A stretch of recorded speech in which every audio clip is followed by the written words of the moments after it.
welcome to Would I Lie to You, the show where it pays to be economical with the truth. On Lee Mack's team tonight, a presenter who recently starred in Celebrity Hunted, where she hid under a tarpaulin with 2 cans of G&T. It was nothing to do with the show. They just caught her on a regular Thursday night. It's Anneka.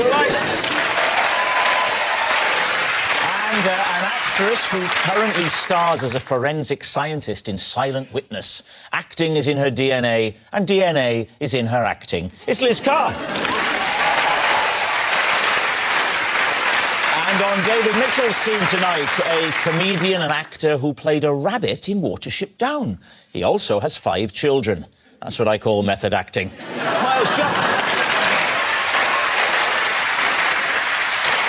And a BAFTA-nominated actor who stars in a comedy about a pizza delivery man. How do you top that? It's Samson Kayo.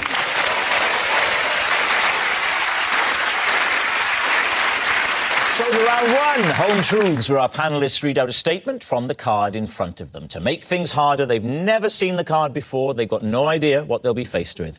It's up to the opposing team to sort the fact from the fiction. Anneka is first up. I once dumped my boyfriend on a plane, then parachuted straight out of the door to avoid dealing with the aftermath.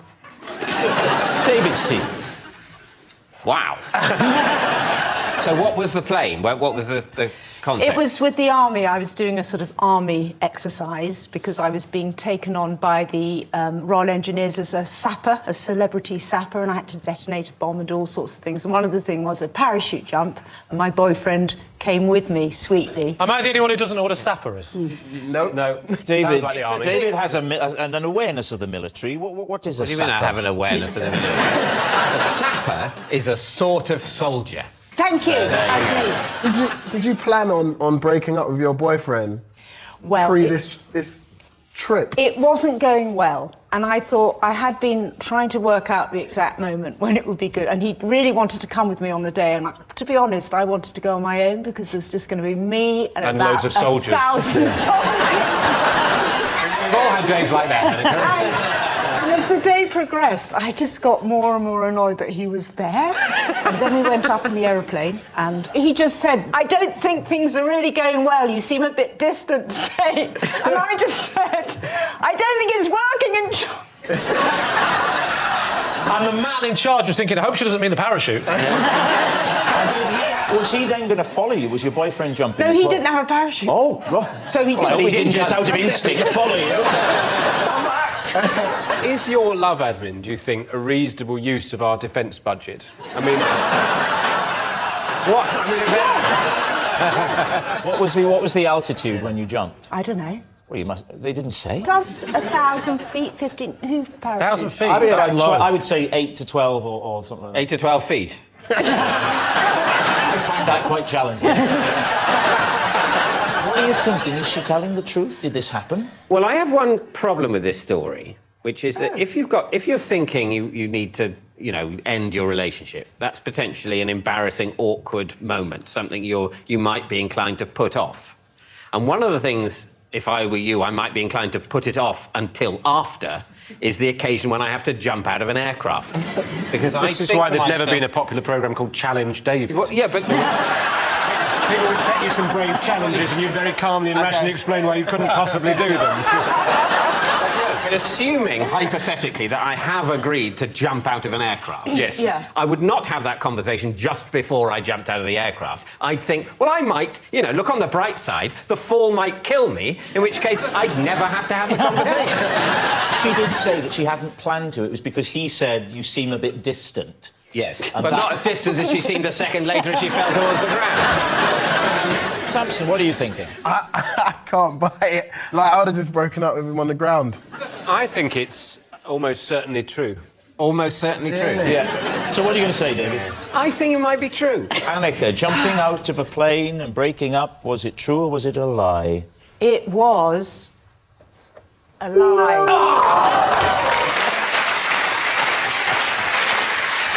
Yes, it's a lie. Myers, you're next. I was once dumped on an aeroplane.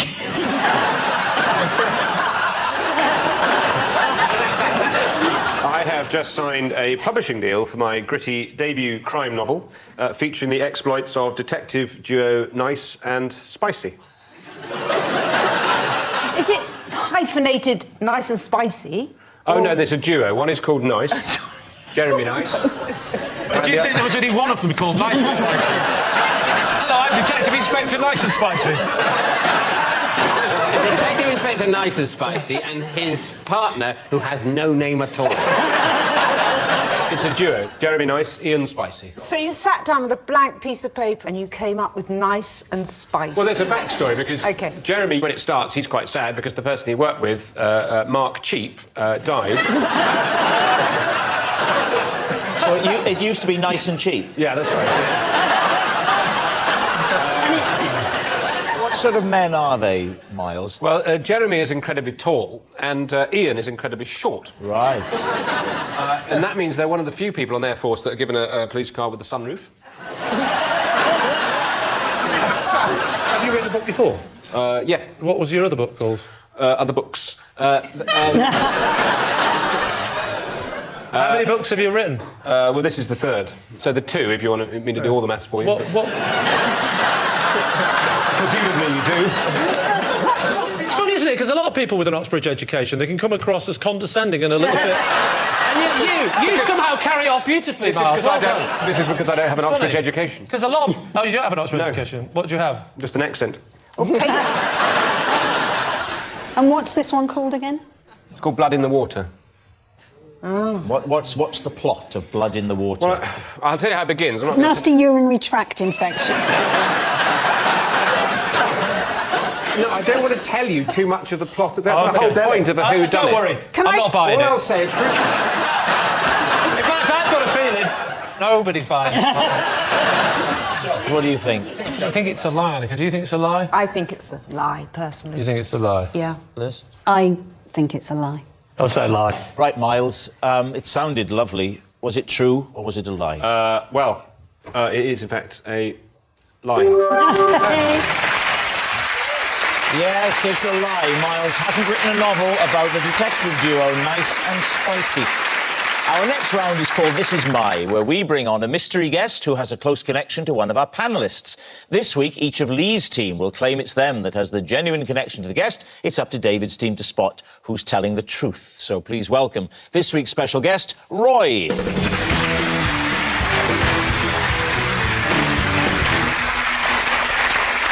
So, Liz, what is Roy to you?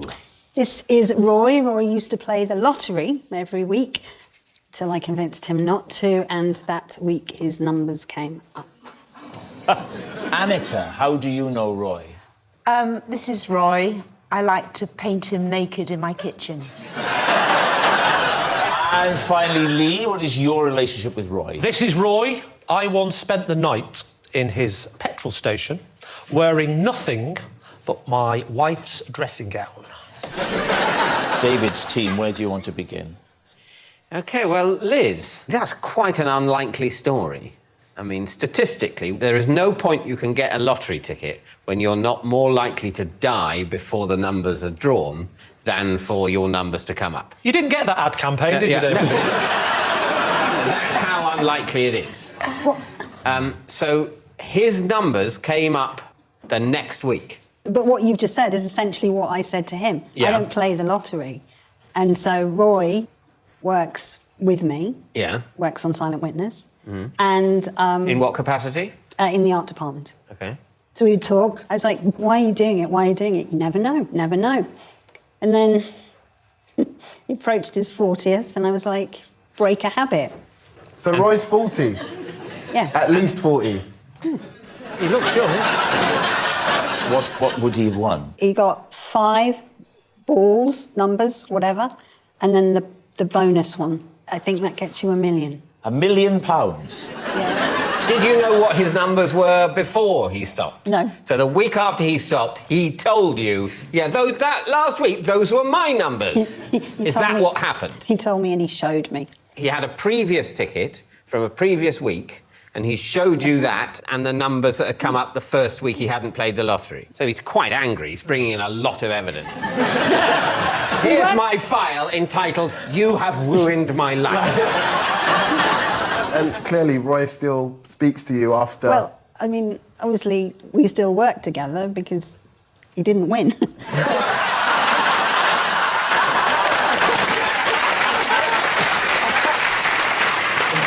Right, David, who would you like to question next? OK, Anneka, you like to paint him naked? Yeah.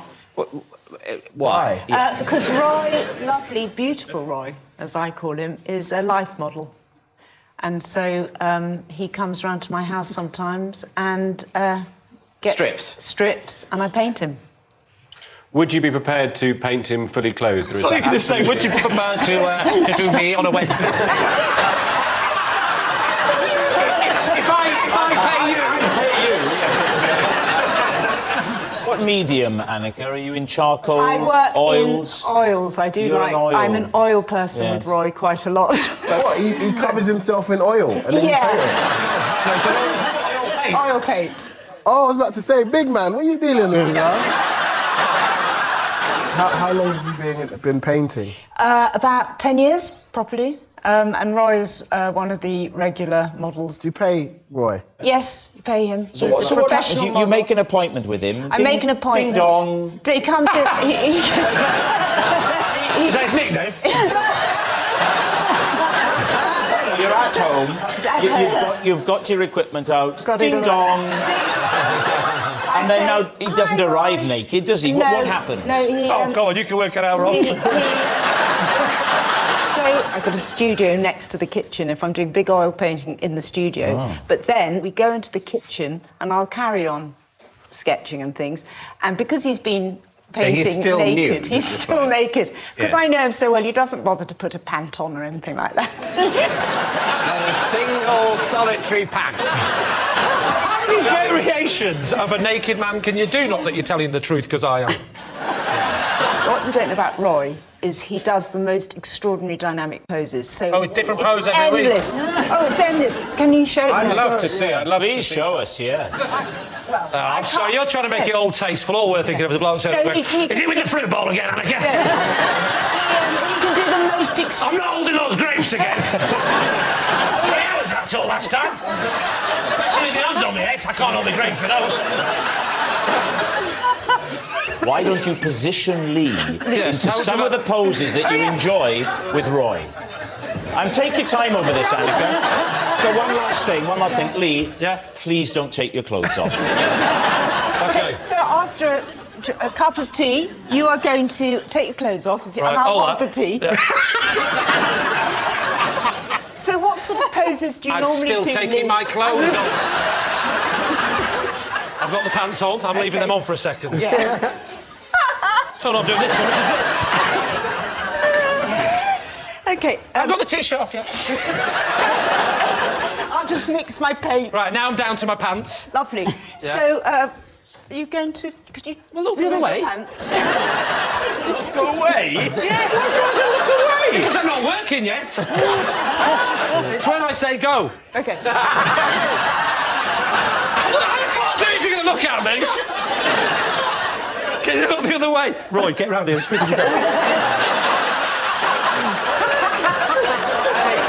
Anneka, you haven't put the heater on.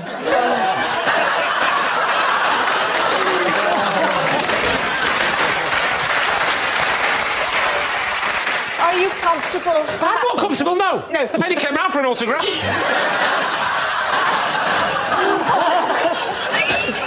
Should we see what sort of position? Hang on, let me see the cash first. You have to count it. I'll do it, trying to put it in there, but I've got nothing on.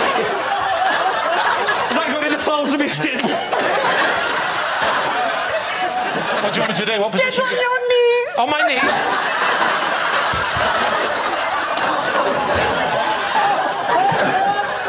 This is looking like a hostage situation. Now what do I do? Yeah? Do you want to perhaps... Yeah. Oh! Pretend... Yeah.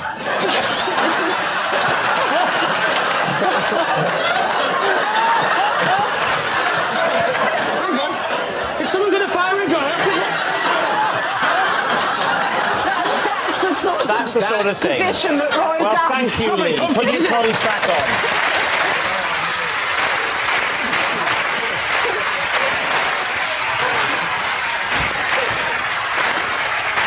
All right. What about Lee? So what is the... I've forgotten myself. This is Roy. I once spent the night in his petrol station wearing nothing but my wife's dressing gown. Why are you in the petrol station overnight? Because I got locked out of my house. How did you get locked out of your house? Well, I went out of the house, didn't have my keys. I mean, how'd you do it? Why were you only wearing your wife's dressing gown when you left the house? I was at home, alone. My wife was away. It was about 2 or 3 o'clock in the morning, and I suddenly woke up in a cold sweat because I hadn't put the bins out. And I panicked, and I suddenly got up out of bed, and I like to wear just my pants in bed. Tell me if it gets too arousing. So I grabbed what I think is my dressing gown from the back of the bedroom door, and I realised straight away that it's my wife's. I think I'm only taking the bins. It's only like a quick second job. And so I go downstairs because that's where the front door is. Yes. And we used to have it on the middle floor, but many injuries. And so I went out the front door and I just did that with my hand. Oh, turn round, slam. So why don't you go like next door or something? It's 2 o'clock in the morning and I live in a castle. Now, you walk barefoot Well, no, human feet. to the garage. I walked to the garage. And what do you find there? I found Roy, and he was reading a paper. There's not much business at 2 o'clock in the morning, you know. And I remember he went...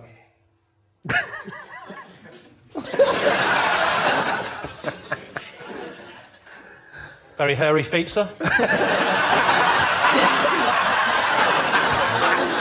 I said, I've locked myself out. Is there any chance I could borrow your phone so I could phone my wife? Where was she? She was at a relative's house. In a safe house.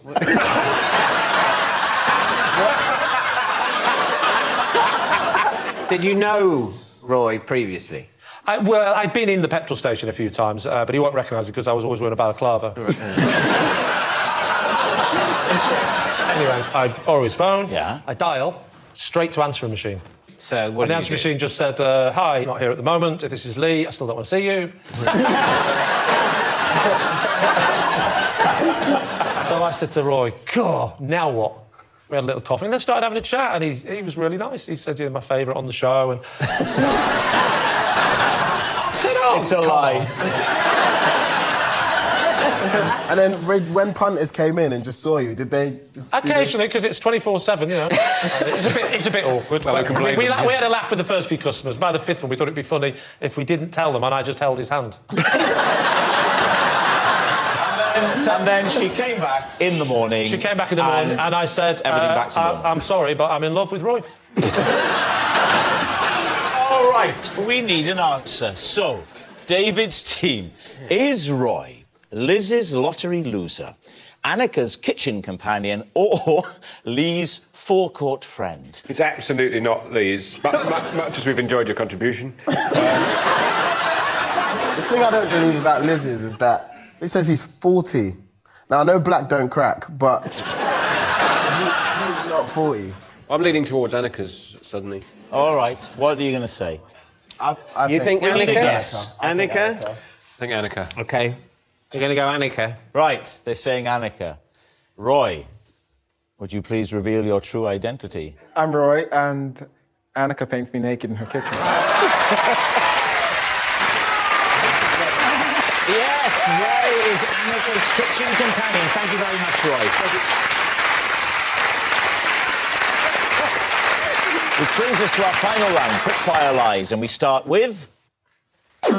It's David. Last month, I had a frightening dream in which I was locked in the stocks of a medieval town. When I awoke, I was disturbed to discover that my arms were through the leg holes of my pyjama bottom. Lee's team. How? I'm not demonstrating again, no. So you mean Not only through the top of the pyjama bottom, but right the way through, showing at the end of the leg hole. Yes, I was wearing them, as it were, twice. Tell us about the dream itself. It's impressions. I remember the... Give us those. The smell of manure. Oh, David, not again. I could hear horses clattering around, clip-clopping. What was the crime you'd committed? I don't know what the crime was. You don't know I the don't crime? know. All I remember, and you'll be familiar with this, is a deep sense of shame. and being dragged along, yes. And I was a sort of figure of shame, and things were being thrown at me, cabbages, that sort of thing. And then I was put in roughly, by which I mean unpleasantly, not approximately, put in the stocks, yeah. You must have had quite a wide-legged trouser to get yes, your it was quite arms down. I'll be completely honest. My trousers had gone down a bit. By that point, then, your genitals are effectively sort of trapped in a hinge created by your own size. Probably why you were screaming. The only way I can get to sleep. No, my trousers had gone down to the knees. Right. And my arms were through the trouser legs. Do you really call them pyjama trousers? I suspect I've used both terms. Do you call it a pyjama jacket, the top bit? No. That's pyjama top. I actually, to be honest, I call the whole thing a night uniform. All right, what do you think, Liz? Is David telling the truth? It's the pyjama bit I don't believe. You don't believe he wears pyjamas in bed? Oh, that is the only bit I do believe. No, because I think he wears a nightshirt. Good point. I'm not inclined to believe it. Right, OK. Well, say it's a lie. You think it's a lie? I think it's a lie. David, were you telling the truth or were you telling a lie? Well, I was telling a lie. Next, it's Samson. I once got stopped at customs for carrying a suitcase full of biscuits. Please, team. What kind of biscuits? Jammy Dodgers. A suitcase full? Yes. Why were you carrying so many jammy Dodgers? It was a little suitcase. How many packets of jammy Dodgers was in it? About 22? I should say at this point, other biscuits are available. Hobnobs, Choco Leibniz, Bourbons, you name them. Where were you flying to? I was flying to Los Angeles. So is this carry-on luggage getting on, or are they checking your bags when you get off? It was the carry-on thing. Oh, you needed them for the flight? They don't do Jammy Dodgers in Los Angeles. Right, but why couldn't you put them in your main luggage? Why did they have to go on the plane? They crumble. You have to be very delicate. So what I do is I put them in the fridge so they get really hard. And then take the fridge with you? No. That would just be silly, wouldn't it? So I put them... in the... so because they're really hard... Yeah. They won't break. Why did they suspect you? Was it when you I was were... just coming through and they went through, you know, the guy sits there and he looks at... Yes. And He saw them on the X-ray? Yeah, so he goes, oh, why have you got so many biscuits? And I said, I'm going to eat them. And he opened a few, and then... When he opened them, though, what did he do? Did he taste them? I couldn't see where he went. He went, like, around, like, a little pillar. Right. And he put the suitcase down and he was checking them. And then I remember, like... He made a cup of tea, didn't he? No, it's funny, because I remember he gave them back, and obviously I went on my way, and when I got to LA, I realised there was, like, 17 packs left. Was there anything else in that suitcase? Heroin. Socks? Plain socks, innit? Oh, I don't care what colour they were. Why were you going to LA? Just a holiday. Just a holiday? Yeah. How many weeks? 2 months. 2 months for a holiday? Yeah, I've got a lot of friends and, you know... Well, I've got lots of friends, but I don't have 2-month holidays. Well, I'm an actor, innit? He's an actor. So... Well, I'm an actor! So what's it going to be, truth or lie? Well, this is saying lie. Is that what you sticking with lie? Yeah, absolutely. I'm saying a lie. Well, I'm going to go with my team. So they're saying it's a lie. Samson, were you telling the truth or were you telling a lie? It was the truth. Next. It's Liz.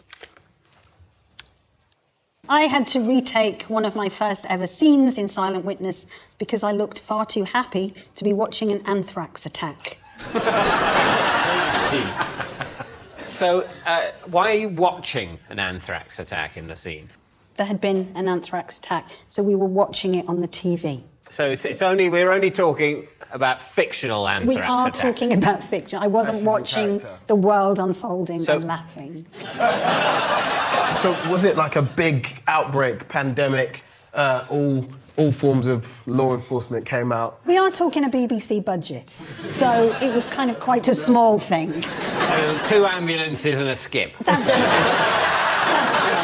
What about the laughing? How does that come into it? It was early days in my silent witness career, and next to me was Amelia Fox, and I was like, I was essentially holding up a "Oh my God, Mum, look where I am" sign in my face. Here I am, I'm with Amelia Fox with Amelia watching an Fox, anthrax Mum. attack. Let's imagine that I'm the television report telling you about the anthrax attack, OK? Lee this is going to be a bit of a leap, is Amelia Fox. And did we do you want me to root through the bins?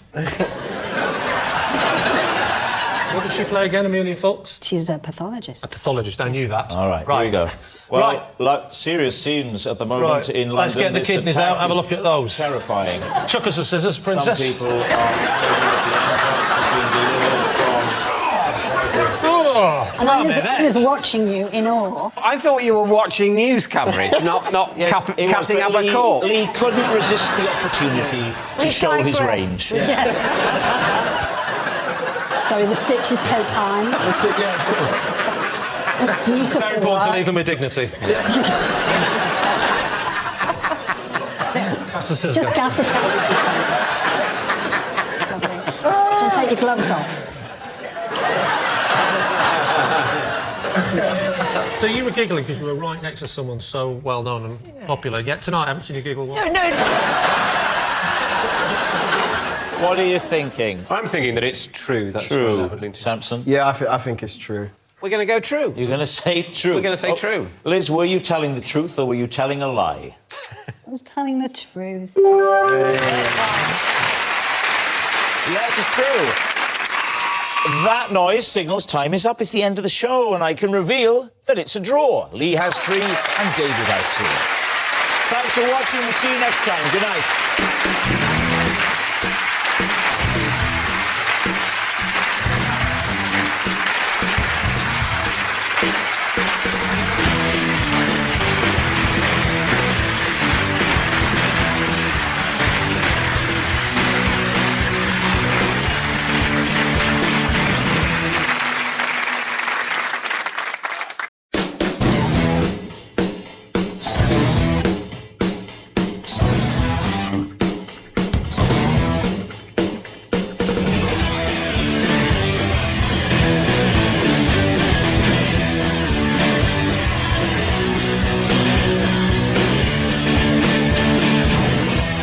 Tonight, on Would I Lie to You?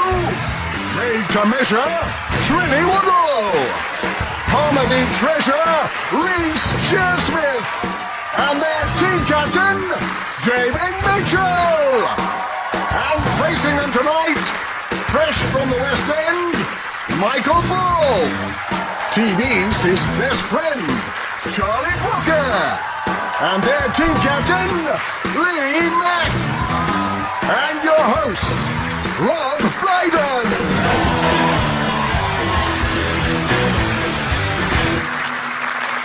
Good evening, and welcome along to Would I Lie to You, the show all about lies and lying. Now, according to research, the most common lies are about affairs and money. So, men, if you do spend the night with another woman, don't make things worse by lying to your wife about how much she cost. When you give someone a fake smile, you don't use the same set of muscles as when you smile at them genuinely. It's easy to tell the difference. A genuine smile is the one you get from your dear old mum as you walk up the path to the care home on a Sunday afternoon. A fake smile is the one you give her back. And so, to round 1, Home Truths, where our panellists take it in turns to read out a statement from the card in front of them, and to make it particularly difficult, they haven't seen the card yet, so they don't know if it contains a truth or a terrible, terrible lie that we've made up for them.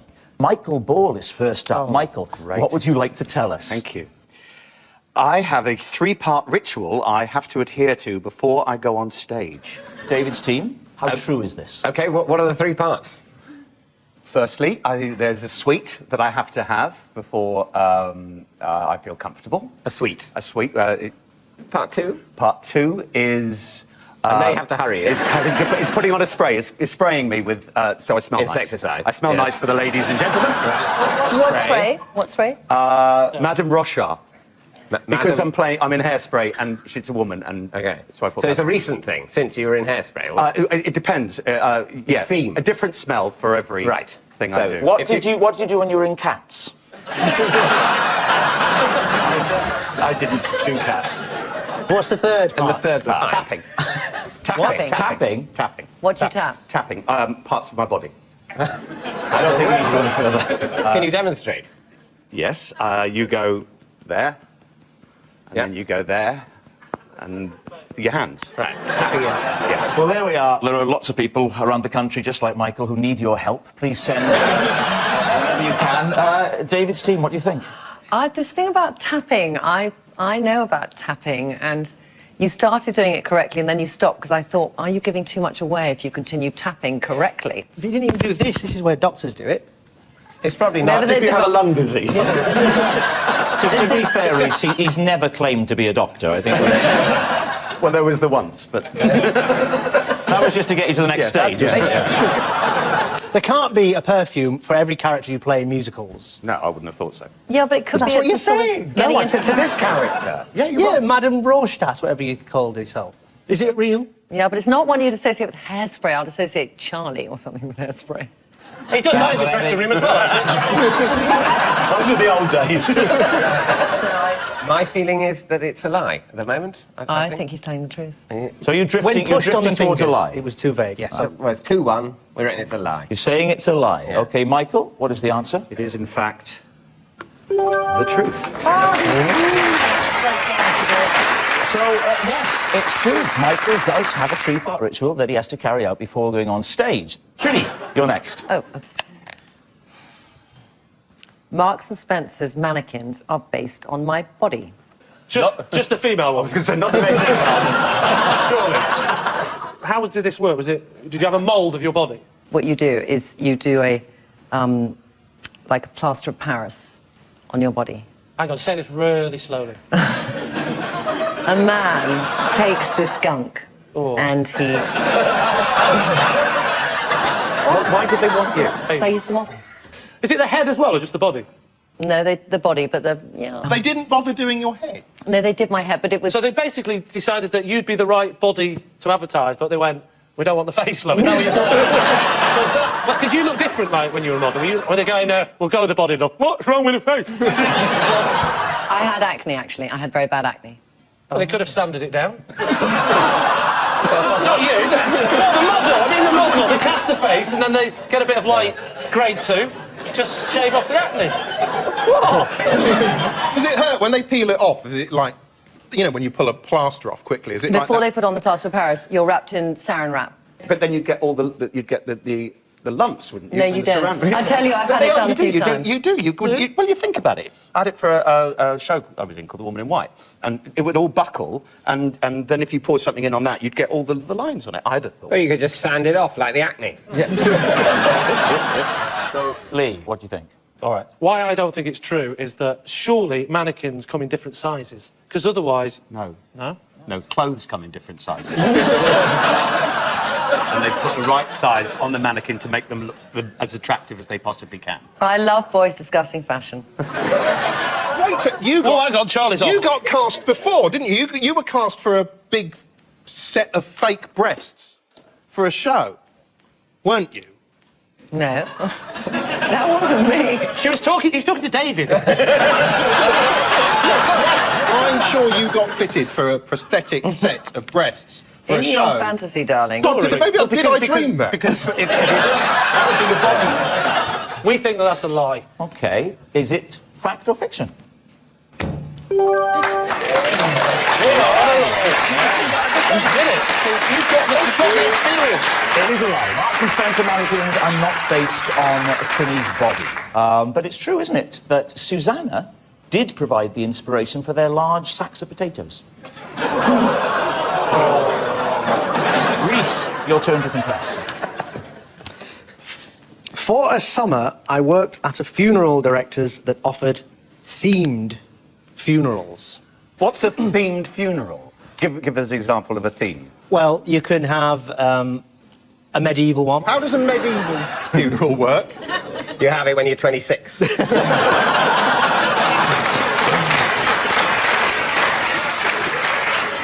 Well, there was a king and queen, Right. obviously. Who were the king and queen? The sort of the departed parents? The nearest people to the person who's died. They dress up? Yes, they dress up. Oh, I see. So it's not just the dead person. Everyone's got to be into medieval. It's the people who are alive are dressed up and the dead person's dead. He doesn't know.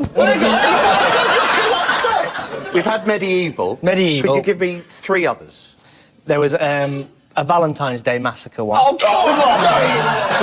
What did that tell us, that? Actually called Valentine's Day Massacre. It's called the Blue Parrot. What? Well, the Blue Parrot is the name of the supposed club that all the people... They're all believing it now. Look at that. The St. Valentine's Day Massacre was an atrocity. Why a funeral is depressing enough? Why would you want to make it more depressing? It's not me personally, it was on the list. What was beyond the pale? Like, if I came and said I want a cannibal-themed funeral... There was one who came and wanted all the people to be serial killers. But dressed as Just different. realised you said I genuinely thought you said cannon and ball. What are you talking about? He's dead! He is dead! Did you ever get a point where there was, like, another regular funeral going on at the same time and maybe they were slightly upset to look over and see people in zany It's a Knockout costumes burning a corpse into the ground? It was only ever crematorium, it wasn't ever burials. So it was quite private. What if they said, before the crematorium, he was a big fan of Bonfire Night, can you stuff it with fireworks, Catherine wheels, the lot, and then when it goes behind the curtain, pin the coffin to a wall and watch it spin round as a... So, Lee, what are you saying? Do you What's know the what? decision? I'm getting genuinely annoyed by this, because I know we've got to say it's a lie. Because if we say true and it's a lie, everyone at home is going to be going, what? How could that possibly be true? There's a massive voice in my head going, this is true. I know exactly what you're saying. Really? Yeah, there is. The St. Valentine's Day Massacre! I know it sounds ludicrous. Lee Mack, make a decision. What is Should it? go for common sense. Yeah, it's a lie. Let's not look stupid. All right, go on. We'll say it's a lie. Saying it's a lie. OK, Reece, fact or fiction? It is... lie. It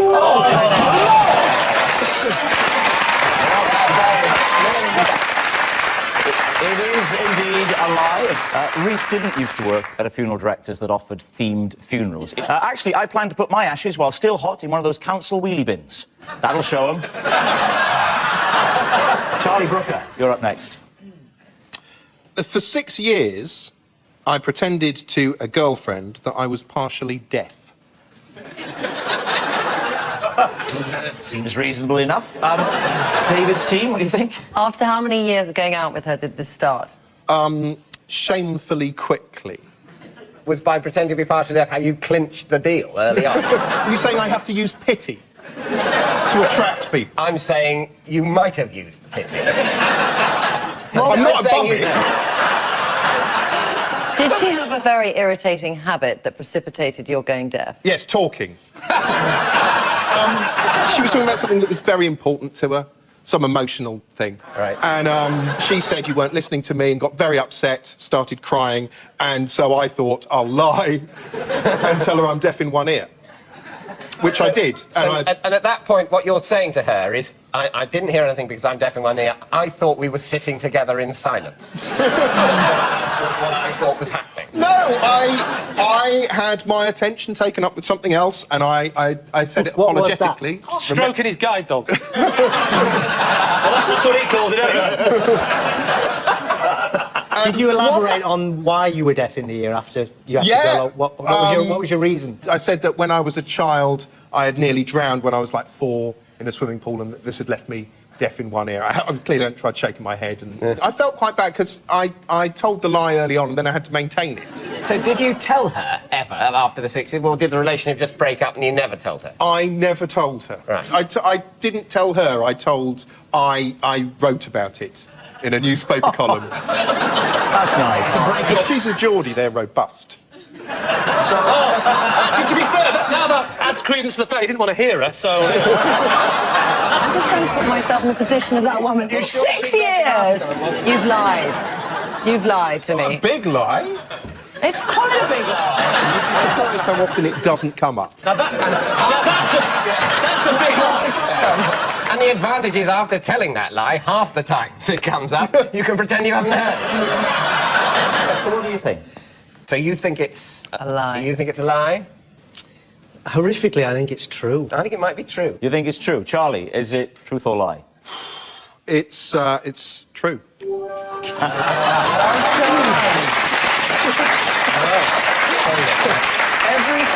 Everything that you just told us is true. Yes, I'm afraid. I'm afraid it is. And it was terrible. It was such a burden. Poor you!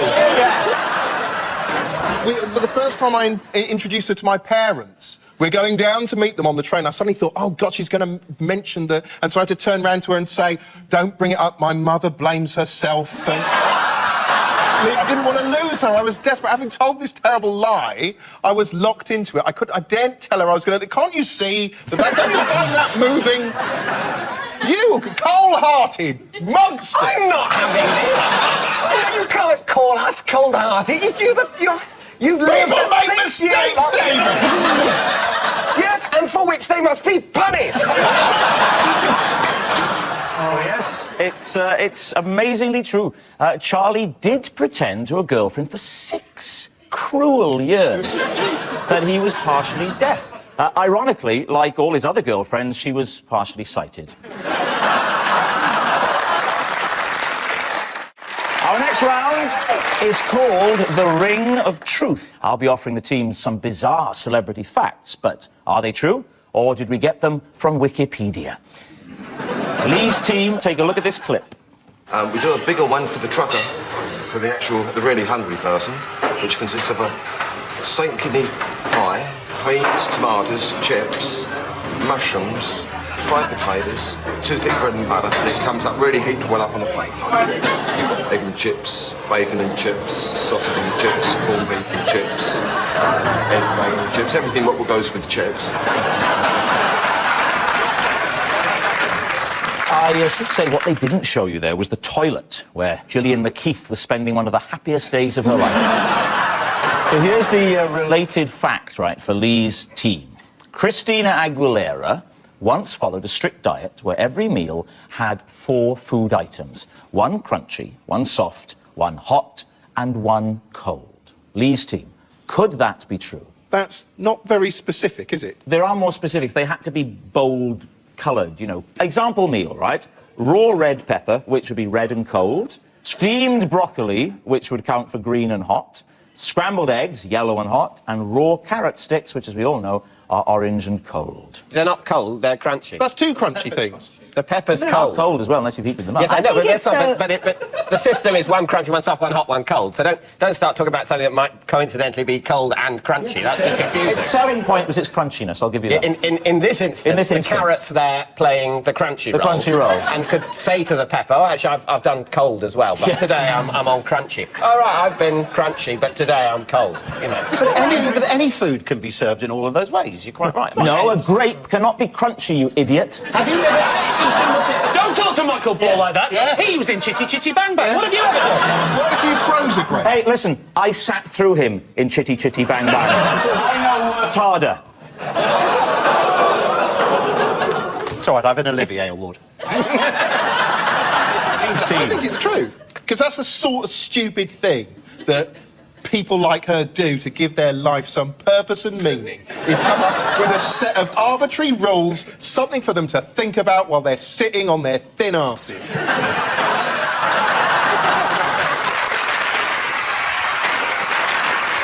Okay, I think it's true. I'll go with my team on this one and say that's the truth. You're saying it's true? Okay. It is true. It's true, Christina will go to any lengths to maintain that slightly slutty look we've all come to know and love. Which means, at the end of that round, Lee's team is in the lead by 4 points to 2. The next round is called This Is My. We're about to bring on a mystery guest that each of Lee's team will claim to have a special relationship with, but only one of them will be telling the truth, and it's up to David's team to decide who. So, please, welcome this week's special guest, Donna.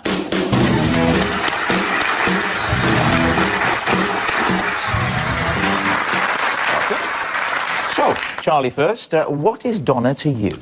This is Donna, who's teaching me basic home maintenance. All right, Lee, what is Donna to you? This is Donna, and she saved my life when she threw me a life belt after I fell off my boat. OK, Michael, what is Donna to you? This is Donna. She has been my #1 superfan since she was 17. She even has a toilet seat cover with my face on it. Michael has a fan. David's team, who would you like to start with? Michael, when did you start your relationship with your fan?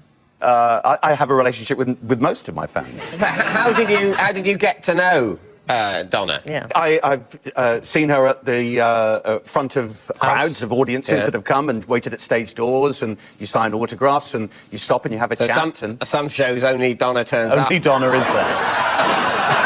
So what makes Donna your #1 fan? Well, a number of things. I released a charity single, and so she went and bought them all in a shop and then sold them on at her school. Isn't that illegal? Open-air concerts, she'll always try and be the first down the front, so she'll go into training prior to the gig so that she can get there first. Do you have like a #2 fan and a #3 fan? Well, it's no, everyone's #1. Charlie, what sort of home maintenance tips are you being given?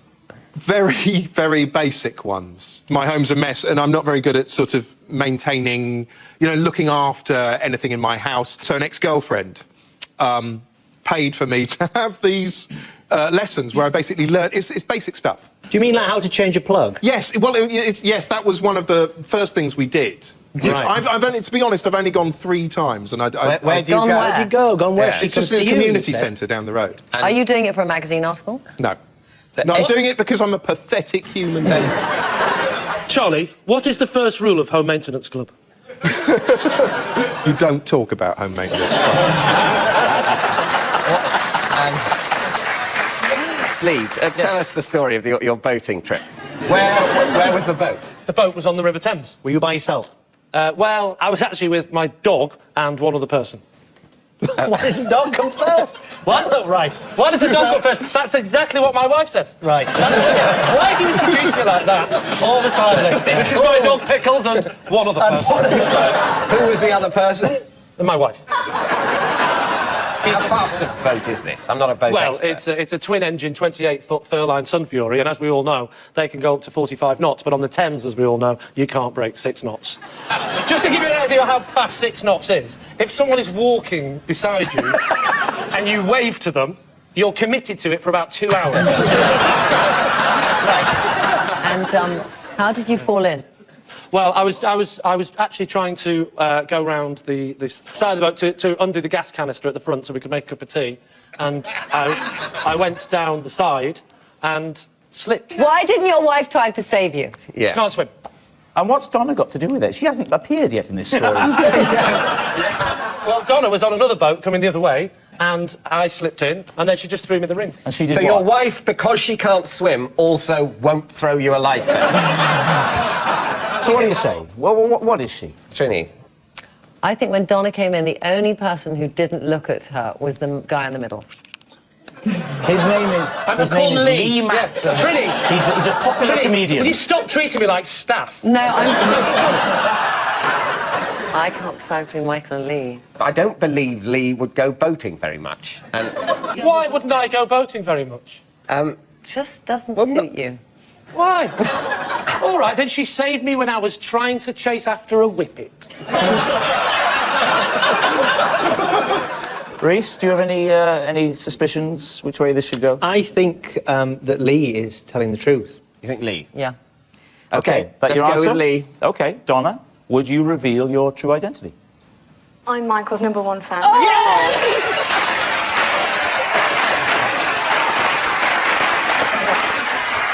Yes. Get this. You've got it.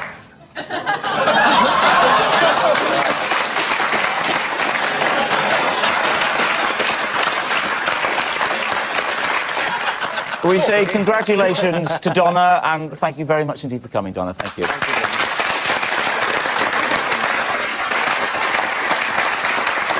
Which brings us to our final round, quick fire lies, in which our panellists lie not only through their teeth, but against the clock.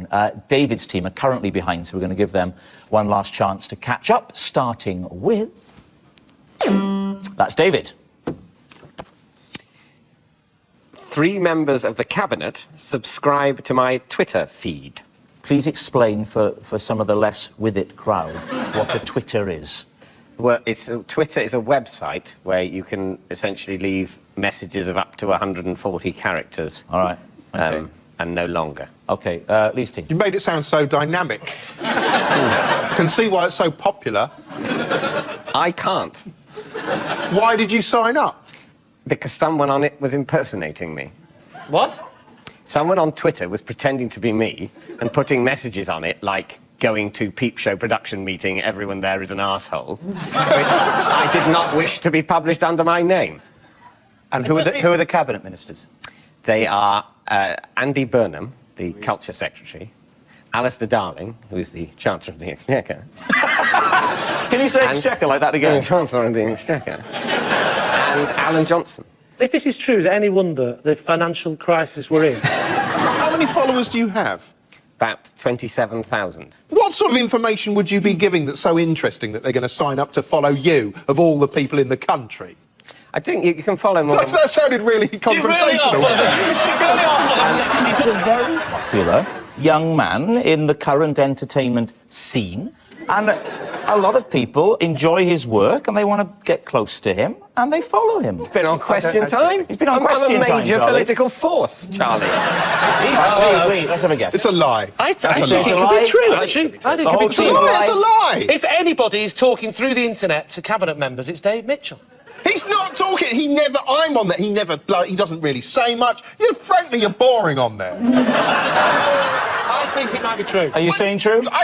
You can say that if you want to lose the game. OK, it's a lie. OK, no, I think it's a lie. Charlie? It must be a lie. I don't know Absolutely anything. convinced it's a lie. I think it's true, and I'm going to go with you two, but particularly you, if it goes wrong. Are you saying it's a lie? David, is it true?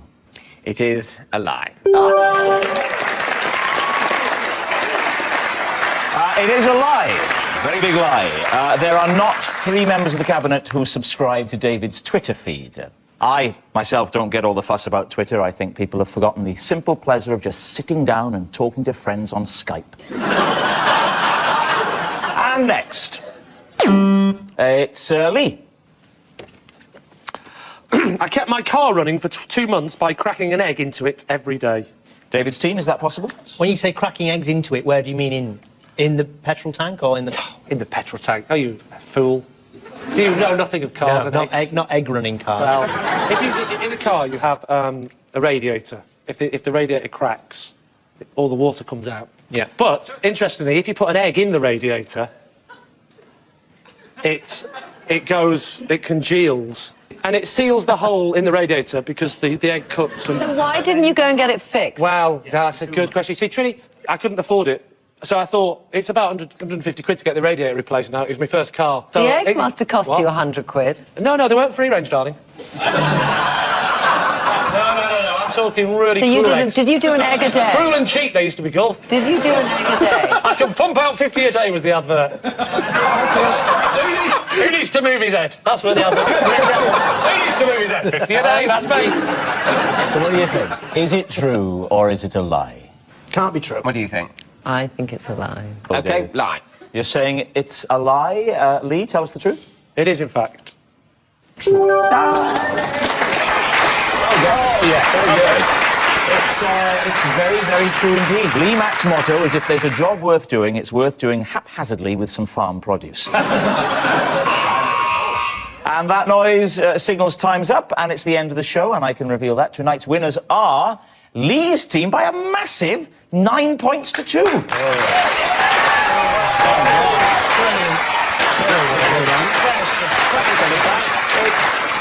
not just a team game anymore.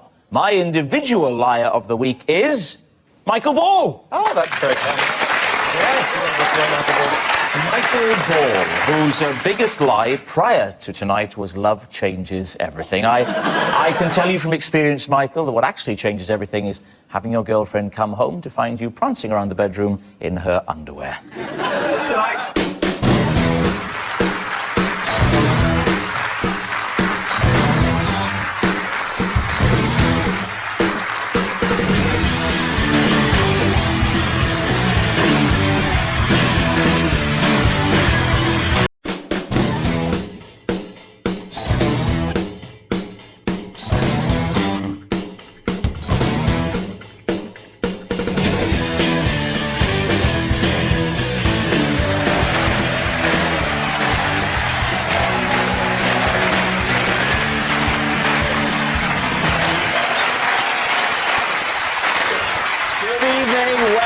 Would I Lie to You, the show in which it pays to be economical with the truth. On David Mitchell's team tonight, author and stand-up comedian, it's Shaparak Kosandi.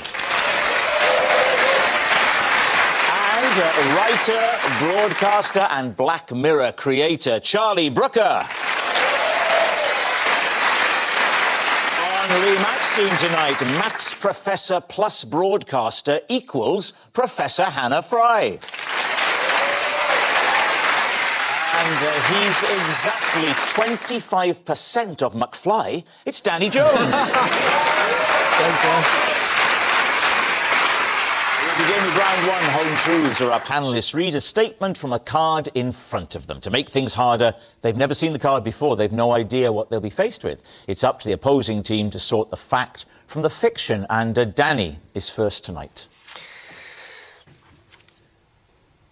On an American tour, I was repeatedly stopped by customs officials because I'd been pranked by Rod Stewart. David's team. Right. That's Rod Stewart is a popular singer. Thank you.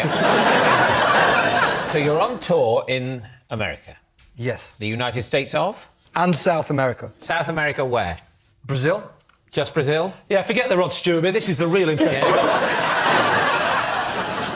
OK, so we were doing a show, and Rod Stewart was there. Which of the countries of the Americas did Rod Stewart attend your show in? Well, this was in Ireland. Had he come just to see McFly? No, he was doing the same show. It was a toy show. A toy show? Yeah, at Christmas time. Big celebration, loads of toys. Yes. And McFly and Rod Stewart. Was it a dream you had?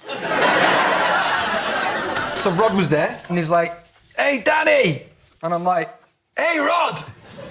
So you haven't been watching Rocky?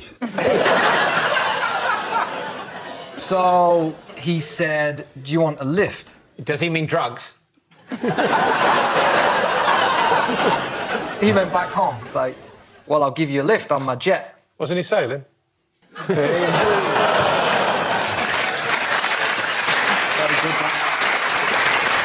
said, "Oh, I need your passports." So we get on the plane, give our passports to him, and then fly to London. Right. So then we get a call from our tour manager. I think he was applying for a visa. So then he was like, "Guys, bad news." And he'd drawn willies on our heads. Rod Stewart? Like, yeah. So Rod Stewart? Oh, on your passport? Yeah, no. I just assumed that he just fell asleep on the plane. So did this mean they wouldn't recognise you at customs unless you drew a willy on your own? It wasn't fun travelling around. Every customs were like, "You think that's funny?" Like, no, but you won't. The story is Rod Stewart drew it. Well, it's going to delay you a lot if you tell this story.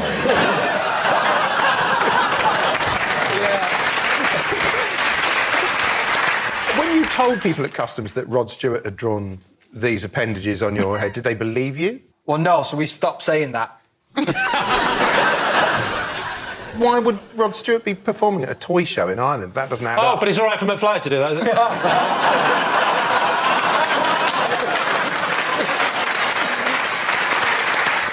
Right, time to go for a guess, David. What do you think? Okay. I think it's false. You think it's... I don't think it's true. You don't think it's true? I think it's true. I'm not confident enough to overrule. I'm just, you know... Well, what are you doing in the captain's seat then, you coward? Despite my scepticism, we're going to say, as a team, that we think that's a lie. You think it's a lie? OK, Danny, was it a lie or were you actually telling the truth? I was actually telling the truth. It's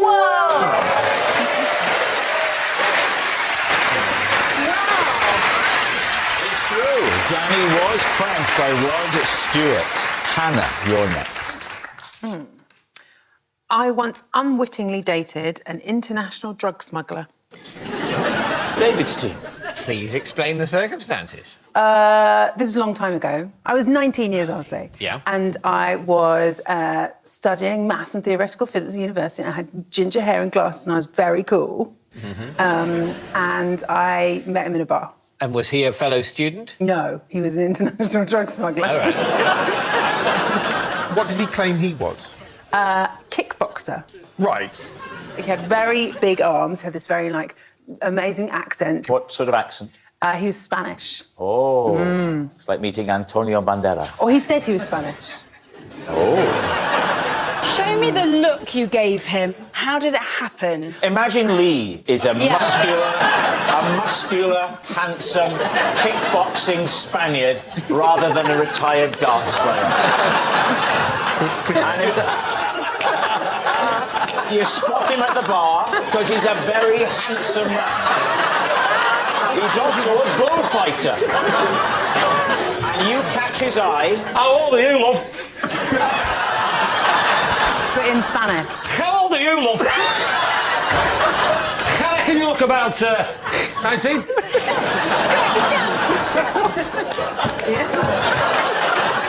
Come on.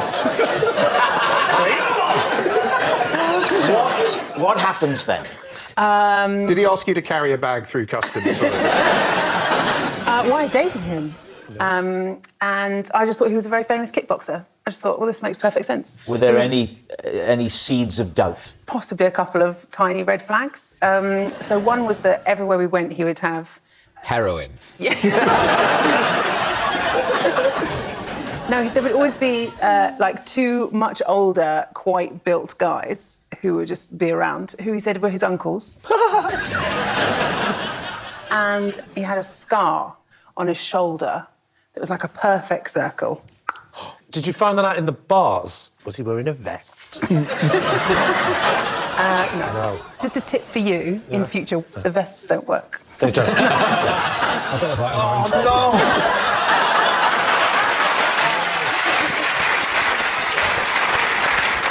The big red flag was that there was one night when we were out with one of my friends who was studying Spanish, and she started talking to him in Spanish, and he said that he was too tired to remember how to speak Spanish.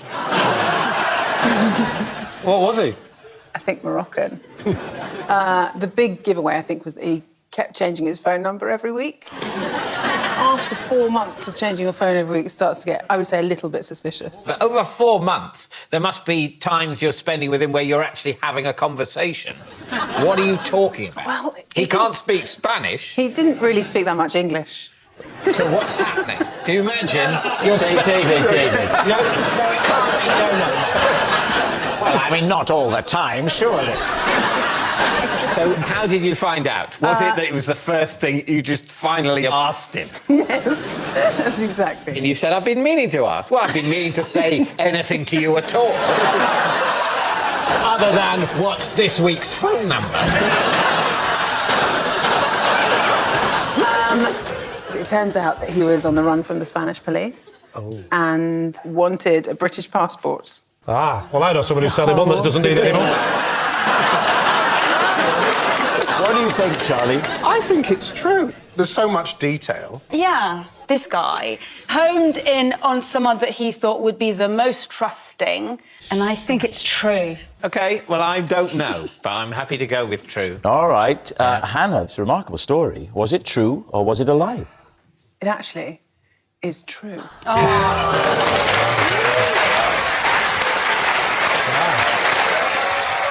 next round is called This Is My, where we bring on a mystery guest who has a close connection to one of our panellists. This week, each of David's team will claim it's them that has the genuine connection to the guest, and it's up to Lee's team to spot who is telling the truth. So please welcome this week's special guest, Andrew.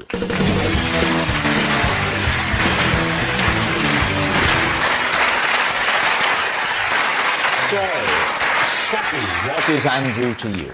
This is Andrew. He once assumed that I'd run away from our date, but I actually got stuck in the toilet. Charlie, how do you know Andrew? This is Andrew. He has offered to cryogenically freeze me after my death.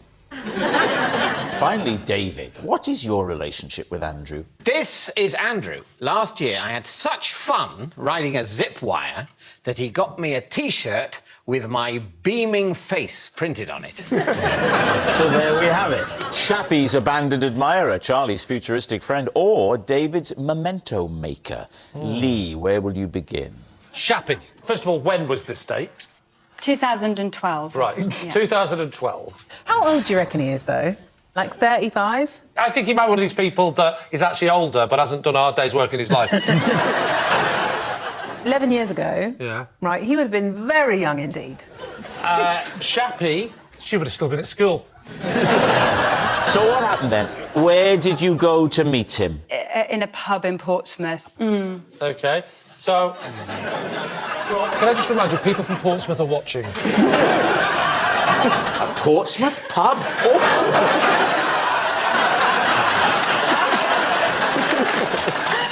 We went to a pub in Portsmouth and we had a drink. So you're chatting, it's going well. What happens then?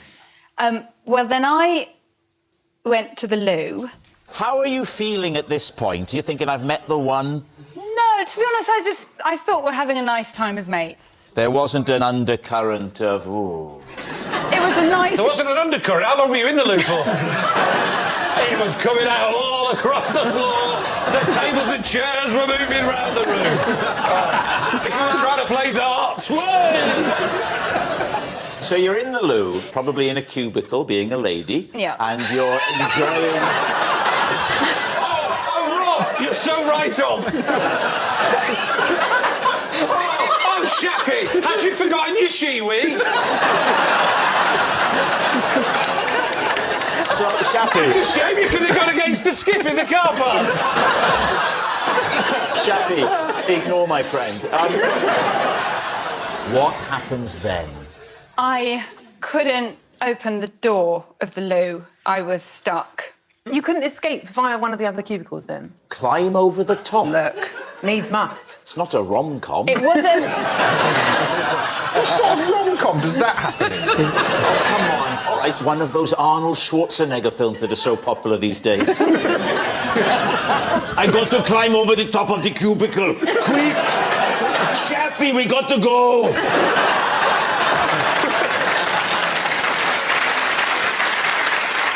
So what did you do? I shouted, help, help. Did you not have your phone with you? No. And how long had you been in the cubicle? It was a long time. I think the darts team heard me. So there was a darts team. What did the darts team do? They opened the door because they didn't want to come in. And they said, are you all right? And I said, no, I'm stuck. So then they went and got the landlady and she handed me a screwdriver over the... Screwdriver? I had to unscrew Oh, I it. thought you meant a cocktail.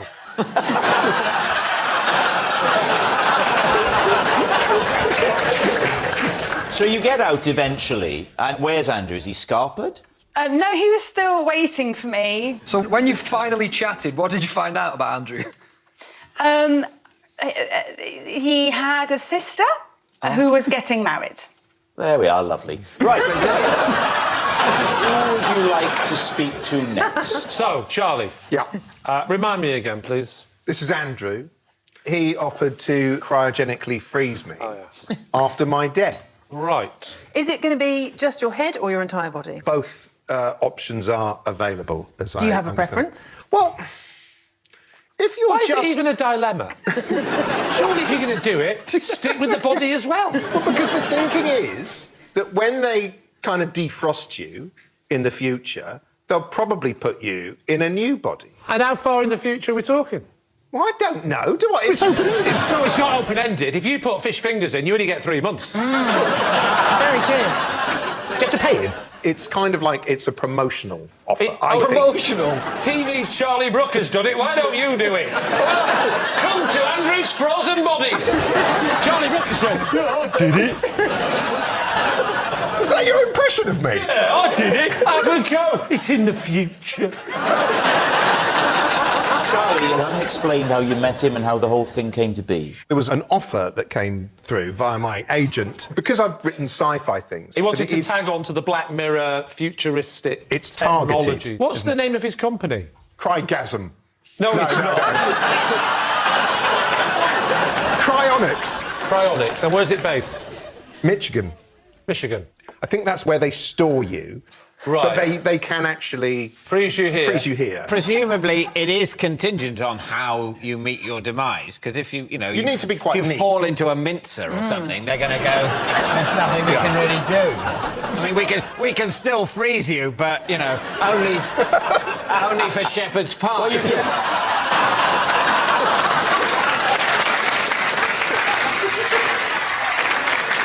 As it was explained to me by Andrew, they flush all your blood out, and then they sort of pipe some other... So it's kind of like a sort of antifreeze type thing. In your veins? Yeah, it's like a special That sort would of kill fluid.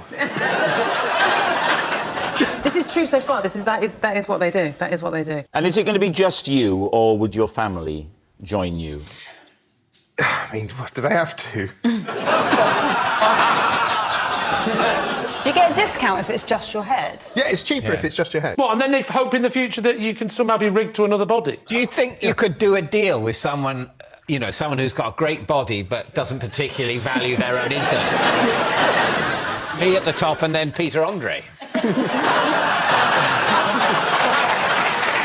Now then, what about David? David, remind us of how you're connected. Yes, I had such fun on a zip wire. Oh, yes. That he got me a T-shirt with my beaming face printed on it. Right. Where was the zip wire? It was at a sort of centre for climbing around the tops of trees, recreationally. Well, you're certainly selling it well. It was Go Ape. Did you go ape? Did you let go? No, I didn't let go. No, not let go. I didn't find it as frightening as I had feared. Right. And, I quite enjoyed it. What was the occasion? It was a children's party. Were you invited? Yes. My daughter was invited, but it was permissible to accompany your child as a parent. I see. Could you replicate the facial expression for us? Yes, so I'm hanging on. Wow. Is it one of those automated photos? No. Oh, he's done that, has he? He is a parent at the school my daughter goes to. As am I. Sorry. Are you roughly the same age?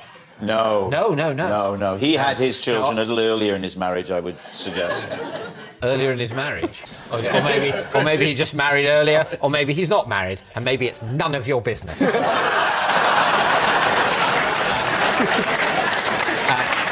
So you probably knew him a little bit already. He sees the normally buttoned up and repressed David Mitchell is getting... He's getting into it. Hang on, what's going on? I've got to get a picture of this. Yeah, the old guy's having fun. Yeah. Go, Grandad, go!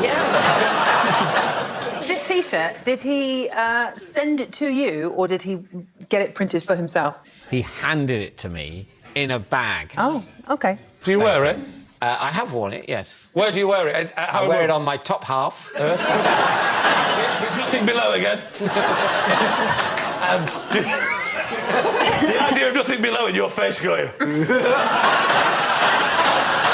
All right, we need an answer. So, Lee's team, is Andrew Shappy's abandoned admirer, Charlie's futuristic friend, or David's memento maker? Hannah. I do believe that Charlie has been approached to be cryogenically frozen, but I don't think by him. Well, what's wrong with him? He just doesn't have the sort of, you know... What? Creepy, freezing body vibes.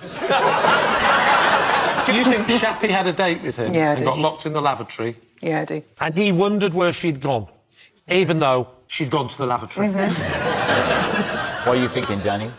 I think potentially frozen because he looks like he could work in a lab. But isn't it true that in the future we might be able to extract a tiny bit of DNA from something? Because I saw a documentary called Jurassic Park. Why do we need to do all this? Why don't we just freeze a finger, bit of DNA out But there? that wouldn't be you, would it? You don't think with your finger. Well, I maybe do. you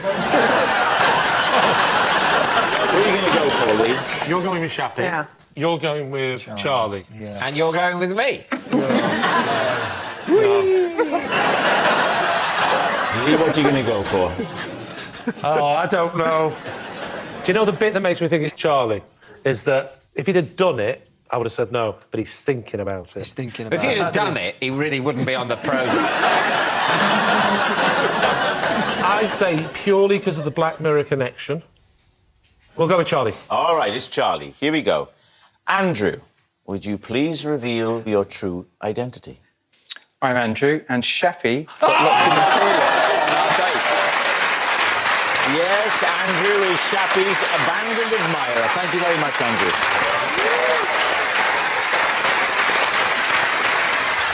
Which brings us to our final round, Quickfire Lies, and we start with... It's Charlie. I was 40 before I realised that raisins are, in fact, grapes. Please, Steve. How old are you now? 52. Right, how did you find out? Well, somebody told me. Oh, it's a hell of an anecdote. You got any more? I was eating, like, you know, you can get a pack of, like, assorted... Nuts and raisins. Nuts, chocolate things. Yeah. And I was with my wife, and I said, what are raisins? What are they? It never occurred to me before. And then she told me they're grapes, and I didn't believe her. So what did you think they were? I thought they were raisins. And you just thought that they grew like that? There isn't a clue in the way there is with, say, sun-dried tomato. What about gherkins? Do you know where gherkins come from? They're cucumbers. Don't call me an idiot. I mean... What about currants, Charlie? Currants, those are they're a grape too? I think... No, I'll be honest with you, I'm only 90% sure. I think a currant is a grape as well, isn't it? That's what I would say. Hang on a minute, who's the idiot here? You hypocrite! I'm loving this new guessed where dried fruit came from section of the show. What about sultanas? Sultanas, I know what they are. They're white grapes. White grapes? Yeah. So the currant could be a dried black currant. Couldn't it be, maybe? Well, hang on a minute, like, possible. literally you were all ganging up on me. I wasn't. I backed you up. I said sun-dried tomatoes, it would have been obvious, but it's not obvious with a raisin. And now it's a current affairs show.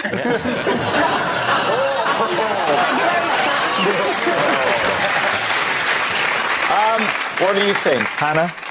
I think it's true. I think even very, very smart people can be a bit unobservant sometimes. True. And I think... But what about Charlie? Yes. What do you think, Danny? I think it's false. You don't think it's true because... Because you can't have waited that long to ask that question. When you say you were 40. Well, when did you ask what they were? When my son asked me, and I had to go and Google it. OK, what's it going to be, Lee? We'll say it's true. Yeah, go on. Yeah. Go on, we'll say true. OK, they're saying true. Charlie, truth or lie? It is, true. Yes! Well done. It's true. Charlie was 40 before he learned that raisins are grapes. Next. Lee. Possession. OK. There's a box under your desk. Would you take the item out of the box first, pop it on the desk, and then read the card? Ah, wow. This is a Rubik's Cube. True or lie? No, that's right. This is a Rubik's Cube. Since last series, I've learned to solve it in under a minute. If you don't believe me, I'll do it now with my hands concealed beneath the desk as soon as Rob says go. There we are. OK. You'll complete it now in under a minute with Yeah. your hands below the desk. I will complete it now in under a minute. Randomly. You can mix it up first if you like, I don't mind. Or Danny, just no one on the opposition, and do it exactly as we rehearsed it. So, you started this about a year ago? Yeah. So is there a technique to this, then? Yeah. As opposed to, no, you just do that and over the bed. Can anybody over there do the Rubik's Cube? No, but I've watched my son's friend do it, and there is a system. Yes. Yeah. And then he was trying to explain it to me, and I got bored and left the room. Is this something you can do? I'm rubbish at the Rubik's Cube. I panic. And you can't do it, Shappy? No, but I'm really surprised Charlie can't. Why? People think I'm clever. I'm not. I don't know what a raisin is. No. It's not a clever thing. I just thought that when you're a kid, you'd spend a lot of time sort of on your own. Oh, it's an insult. Oh, OK. What is the system? Right, the first thing you do is you want to get one side. And then what? Well, have a guess. That's one side. Top layer. Second layer. Yeah. Bottom layer. And then, don't worry about the bottom. That's automatic. Because I've never been in a situation where you've done all five, but the bottom one's completely out of whack. David, do you have any more questions before I ask Lee to attempt the challenge? So, he does it, he keeps it under there, we say true or lie, and then he brings it up. OK, I'm ready. I don't like this kind of stunt. Lee, you have a minute. Are you ready? No. Would you please tell me when you're ready? I will.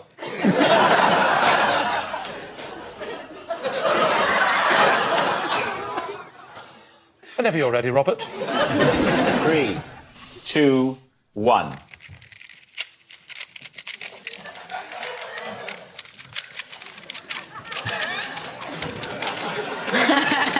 How long have I got left?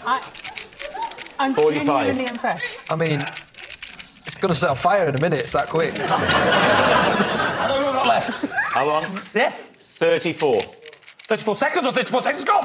No. Don't mean 26, or does it mean 34? You had 34, but that's yesterday's news. We have to assume it's less time now. Wait! 20 seconds. No, make it a bit longer. It's quick. How's it looking, Hannah? 10, 9, 8. Whoa! Whoa, he's done it in under. So,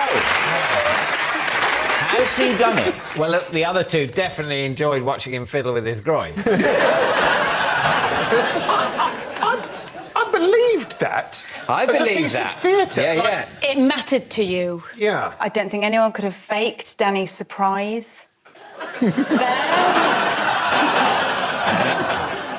did. That looked pretty realistic. I think it's true. You think it's true. Out of interest, what do the audience think? True, but not that lady there. OK. Lee, was it true what you just did, or was it a lie? Well, it was, in fact. Of course it's not true, you idiots.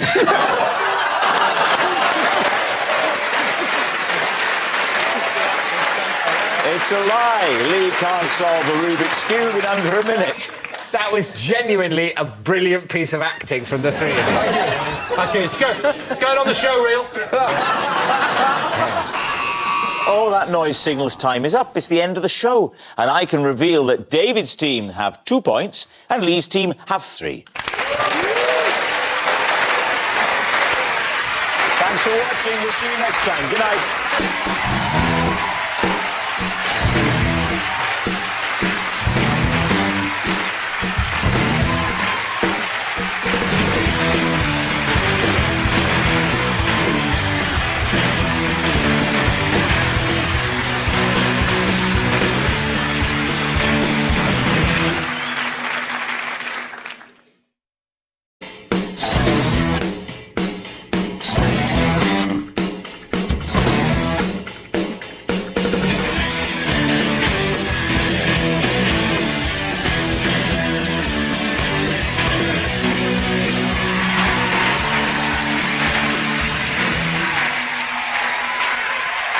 Good evening and welcome to Would I Lie to You, the show where it's fine to fib. On David Mitchell's team tonight, she says she'd rather be known for her journalism than her glamorous dress sense. Well, I'd rather be known for my comedy than for being a world-class lover. But we play the hand we're dealt. It's Emily Maitlis. And I'm not saying he went to a posh school, but the kids who had a packed lunch brought it in a hamper. From fresh meat and hit the road, Jack Whitehall. And on Lee Mack's team tonight, he's Carson the butler in Downton Abbey, a show that's meticulous in its attention to historical accuracy, even down to the colour of Lord Grantham's iPad. It's Jim Carter. He's won so many BAFTAs, he's the first man in Britain ever to finish a tin of Brasso. It's the satirist and broadcaster Armando Iannucci.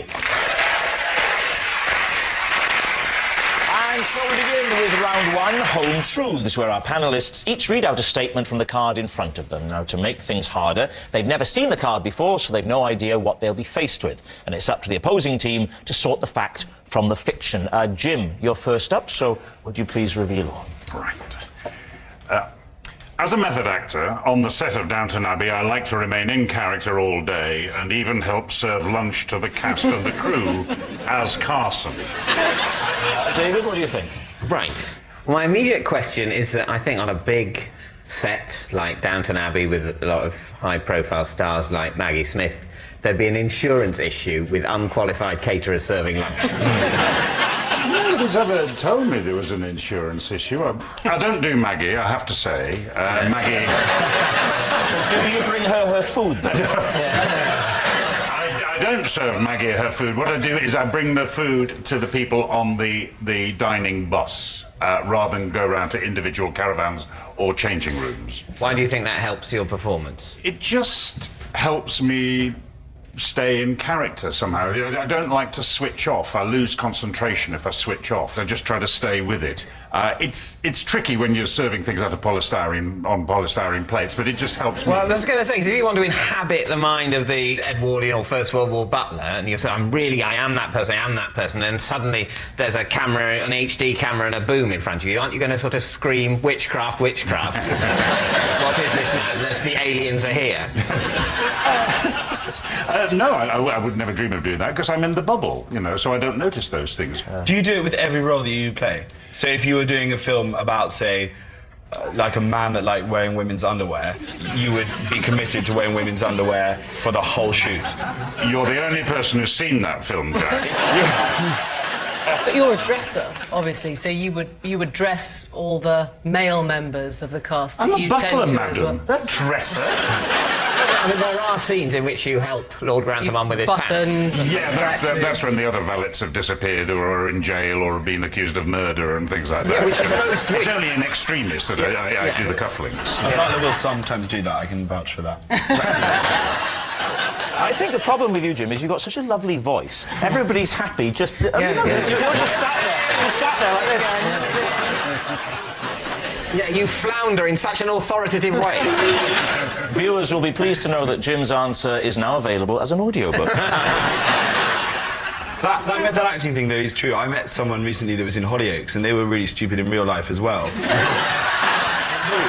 it all the time. I knew someone in Hollyoaks, and his granny used to watch every episode, and he said, Granny, you please don't... So what he did was, that if it was his last scene of the episode, he'd go like that, and that was Granny could switch off then, because she knew he wasn't in anymore. So what do you think, David?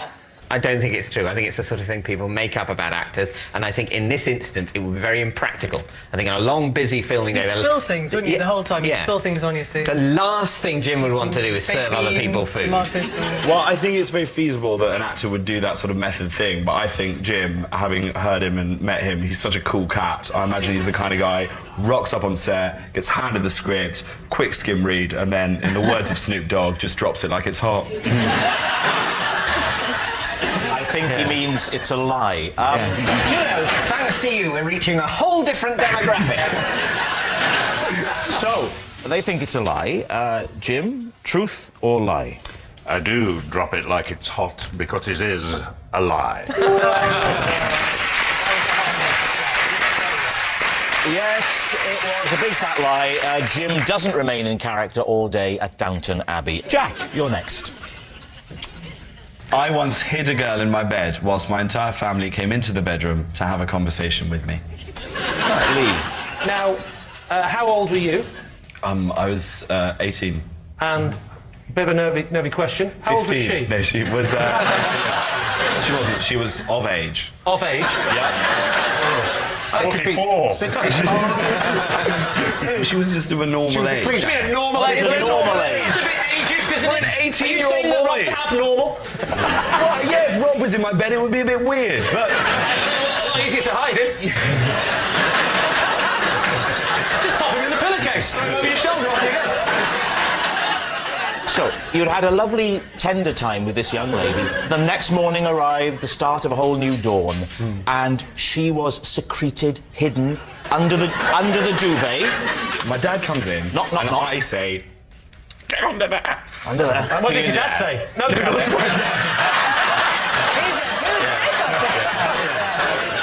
I don't want to have an awkward moment with my dad introducing him to this girl, so I said, why don't you just hide under there? Was she a very thin girl? Because I would have thought you would have seen a body under a duvet. Yeah. You see, you don't understand the kind of toggage that I'm rocking back at home. It's a very thick duvet. Like, plenty of... Was it winter? Duvet to hide. It was winter. But there's nothing worse than a heavy tog in the summer. Oh, I hate it. But I have 2 duvets within the thing, and then I take one out. So do I. I take one away for the summer. Yeah. Stick it back on for the winter. It's a lovely way of doing it. I'm sure. God, is it always this boring, the show? I'm just going to cut to the chase here. You two, watch him very carefully while I ask this question. What was her name? Yeah, well, that's no... I can't say on TV. Why? Oh, very good. I want to protect her modesty. But did the whole as I family did come on into that your morning. bedroom often? Oh, nice. Did they just go, "Oh, morning"? My dad All will of always you, come into my room, and he always brings in the Telegraph and reads to me little extracts that he's found. And then your mum's behind him, and then your brother and sister, can we listen? What happened this one morning was that my dad had received a round robin, so he came in to read me this letter. I said hide under the duvet. Then my mum came in with a cup of tea, and my dad was reading this letter, so he was like, oh, Molly, Barnaby, why don't you come in as well? Sounds like a rough family. So they were all around the bed, and she was sort of hidden under there. It was quite a long letter as well, so I had to keep sort of giving her a bit of air. And then... You're doing that, yeah. Is it a single bed or a double bed? It's one of these ones that's like a small double bed. Oh, they're called single beds. It wasn't... Is this the first time that had happened? Had you never been in that situation before? Or? I'd brought a girl back before, but I'd been very careful to sort of sneak her out in the morning. I'd like distracted my dad, and then you just go, so that was the plan. The plan was you were going to sneak her out without anyone noticing. Through the laundry chute? I didn't know what a laundry chute is. The butler normally just takes it from the room. No, but I was planning on sort of sneaking out and not having to deal with this situation. And at the end, she was under there for too long. I had to let her out. Not let her out. That sounded like she wanted to be there initially. The only way you can conceal someone lying under a duvet is to lie on top of them in exactly the same body shape that they are. Yeah. Really. Well, I was sort of, sort of over her. No, I just so I could, I had a bit of my body on her. I don't like humans touching me. All right, so what do you think, Lee? OK, I think... Well, sorry, Jim. True, I think. You think it's true? I'm borderline true, yeah, true. Borderline true. Go on, then. We'll go with true. You're going to say true? OK. Jack Whitehall, were you telling the truth, or were you telling a lie? It is a true.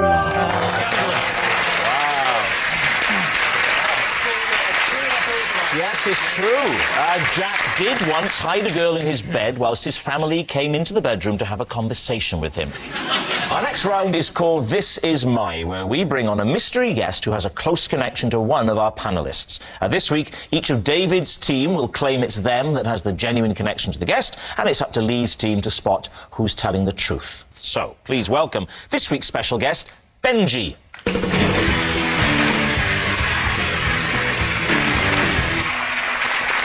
So, Emily, what is Benji to you?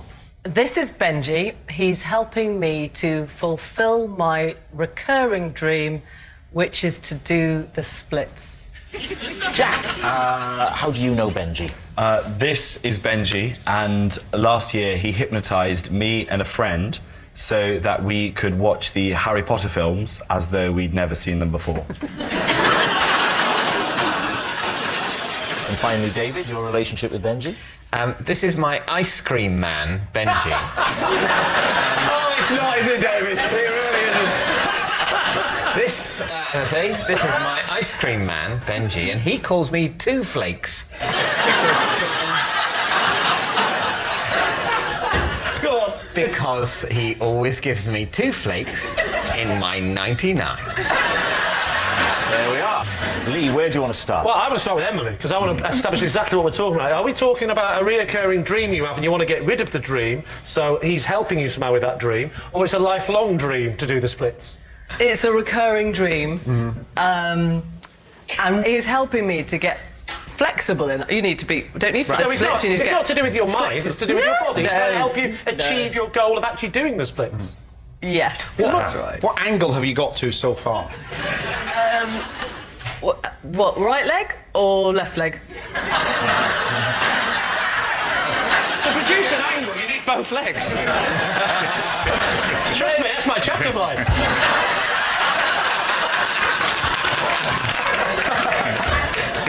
If it was the box splits... Box splits? which is where you're, da-da, like, facing forwards. Yeah. Not at all. No. If it's that way, Yeah. not bad. Right. Okay. That way could do better. So your best one is what? Your right leg forward and your left leg back? Left leg. Great, well, let's make it easy for you. Do that one. No, I'm not very... I can't... No, the point is... What? What is the point? The point is... It's a recurring dream. That's really weird. I have a recurring dream with you doing the splits in here as well. I have a recurring dream that I'm a piece of cheese and a womble's chasing me. I don't wake up and then look to the nearest man and go, I don't suppose you could dress as a womble. I'll dress as a piece of cheese and you chase me. You don't then try and do it. Maybe you should. There are different sorts of dreams, though, aren't there? There are dreams you want to come true. You're not going to break into song again, are you, David? So what's he teaching you to do then? Is it Pilates? Is it... It's Pilates. Don't give her multiple choice. Have you had enough now of Emily? Do you want to move on? Never have enough of Emily. All right. David, can I ask you a very mundane question? How much does Benji charge you for a double flake 99? He charges me £1.50. How much to the regular customer is a double flake ice cream? A double flake ice cream is not available to the regular customer. What thoughts went through your mind when he... Presumably there was a time when he said, I'm not going to give you just one, I'm going to give you 2. Basically, my thoughts were a mixture of pleasure and embarrassment. So, like in so many scenarios.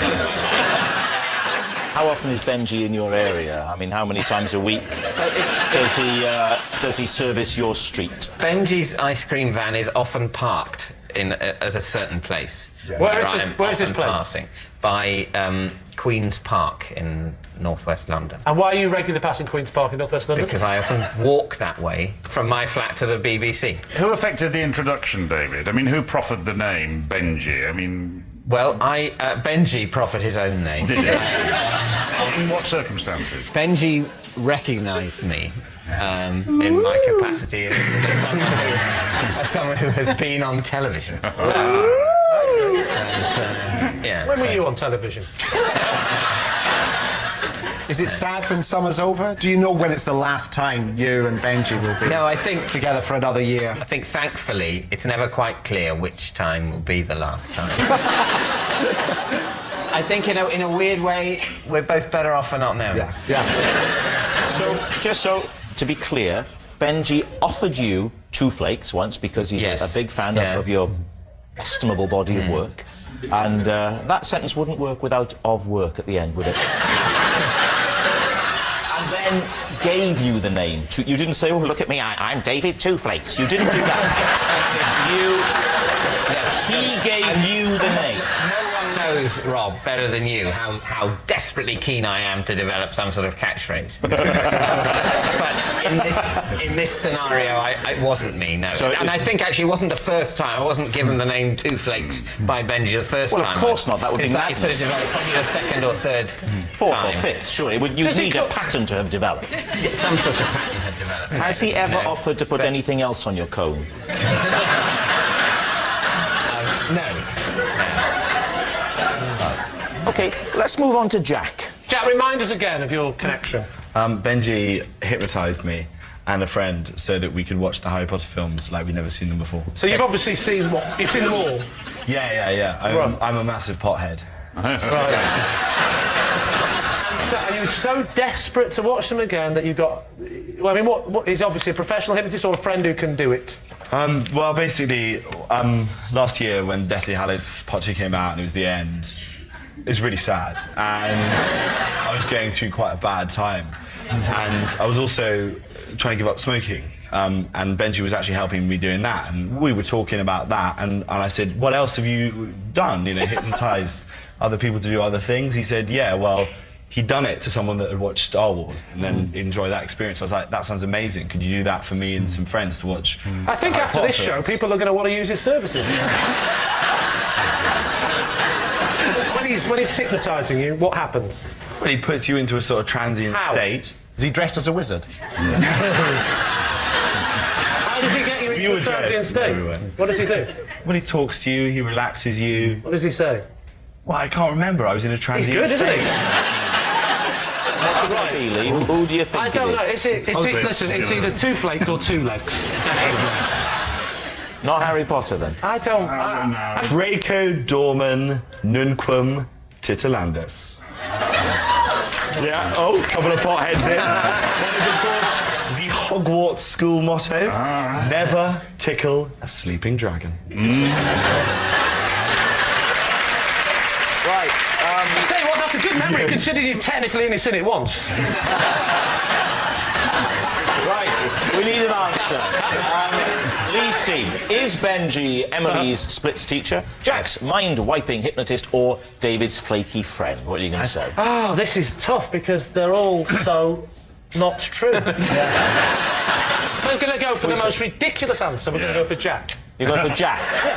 You're saying it's Jack? You're saying it's Jack, it's the hypnotist, it's the Harry Potter... Oh, OK. So, Benji... Emily. Change it to Emily. What are you saying? You're saying it's Emily, it's the splits. Jack, we'll go for Jack. Will we go for Jack? I'll tell you what, we'll just tell you. It doesn't matter. What are you saying? We'll go for Jack. Jack, yeah. You're saying Jack? OK, right.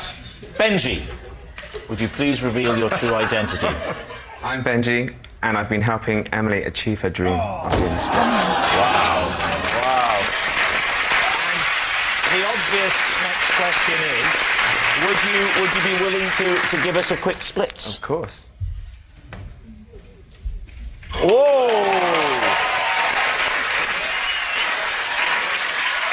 Thank you very much, Benji. Thank you. Which brings us to our final round, quickfire lies. We start with David. Last year, I was forced to abandon the purchase of a new armchair mid-transaction because the shop assistant used the terms well gel and amazeballs.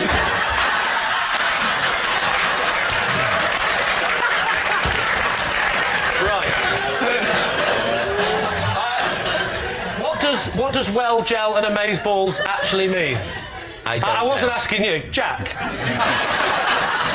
Amazeballs? What? I've never heard. Have you heard? Does amazeballs mean good? Yeah, it's like amazeballs means good. Good. And well gel is from Towie. From what? From what? Oh, shut up.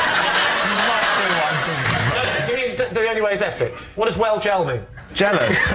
So he's selling you an armchair. What shop are you in, first of all? It's a place on the Kilburn High Road. Right. I don't know the name of it. That's fine, that's vague enough. Good. OK. It's like a sort of second-hand furniture, junk kind of place. Yeah. Of course, things aren't going well, David. Of course you're going to get out. You're going to get out Kilburn High Street to buy a second-hand chair. So he's trying to sell you the chair, right? And No, I'm trying to buy the chair. you're trying to buy it? Yeah. And in what context does he say you're well gel? He was talking on his mobile. But how did... To who? I don't know. But are you saying that you abandoned the transaction because you were put off by his... I was put off, I mean, by the poor customer service, not really understanding a lot of what he was saying. And was Amazeballs, was that part of the transaction? It sounds so wrong coming out of your mouth. What sort of chair was it? A Chesterfield? A low-back chair? Is there a Chesterfield chair? No. I thought that was a sofa. Well done, I was testing you. Good. Well, if you're a really fat The armchair round I've been hoping for. So what are you going to say, Lee? Is he telling the truth? What do we think? I think this has got the ring of truth about it. He wouldn't be able to cope with the conversation with OMG and Amazeballs and well gel in it. No. I think it would physically upset him. Yeah. But did you leave specifically because he said Amazeballs? Was that the point where you just thought, I've had enough? It was the fact that he was talking on the phone, the fact that he was saying things I didn't understand, the fact that I was just in general stressed at talking to someone I hadn't been formally introduced to. So what's it going to be? You're saying a lie, you're saying true. I'm going to say... lie. You're saying it's a lie. David, is it the truth or is it a lie? It is a lie. Yes, it's a lie. Last year, David didn't abandon the purchase of a new armchair because the shop assistant used the terms well gel and Amazeballs. Next.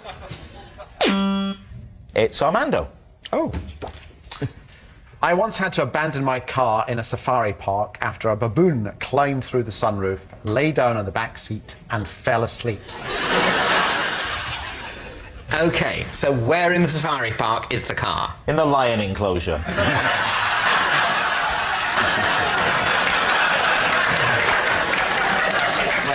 Where in the safari park is the car?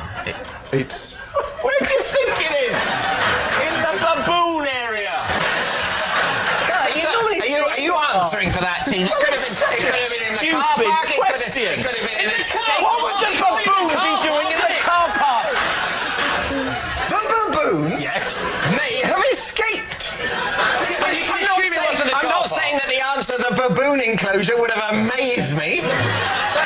Do you wonder perhaps I didn't expect to have to defend myself to this extent without opening questions. It's a stupid question. Where do you think he was? The gift shop? If it's a stupid question, cut it out in the edit. No, it'll be left in to show you for the charlatan that you are. In the safari park was your car. The baboon area. Thank you. As I suspected.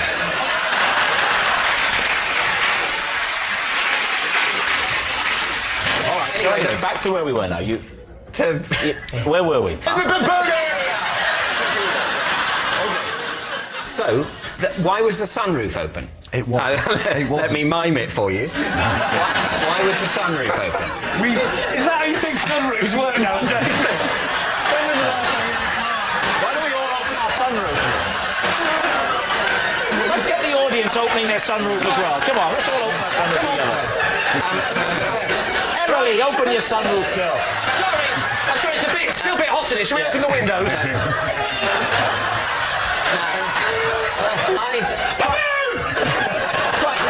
Quite genuinely, okay. I can't drive a car. In my childhood, we had a sunroof. You owned it like that. Now you open them like this. Yeah. Rob puts his hand up and says to the chauffeur, can you... Anyway, why was the sunroof open? Well, we didn't realise it was open. Right. That's what we did in our car. Okay. You're as bad as each other, you two, aren't you? The sunroof isn't there, is it? Okay. You've just opened the boot and let the baboon in. So you're in there. You didn't know that the sunroof was open. No. What? We had it was a hot day, and the air conditioning wasn't very good, and we had young kids in the back, and an extra one suddenly. had the sunroof open. We thought we'd shut it, and it turned out later it was still open by about that much. Yeah, the sunroof's open that amount. You're driving slowly through the baboon enclosure. Yes. The kids are in the back. Yes. And you didn't see the baboon. So this is a stealth baboon. Right. What alerted you to its presence? As we were leaving the baboon area. Where were you going? We were going to the giraffe area, and you can actually get out and feed the giraffes. Right. But my wife, who was driving, just suddenly looked in the mirror and said, "Arm." I'm known as Arm at home. Right. Arm? Yeah, Arm. Oh, of course. Yeah. I thought you meant because she had no arms. She would have been driving, wouldn't she? It's a baboon! What are you doing when you're driving? I wouldn't be able to open the sunroof either.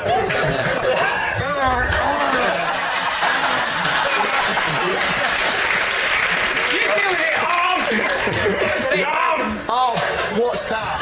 I turned around and saw a sleeping baboon. And your kids are in the back as well. How many children? It was a seven-seater. They always want to go right at the back. Ah, so there was a whole middle tier for baboons. For baboons. Your kids didn't notice a baboon crawling. Of course they noticed. But they didn't say it. They were loving it.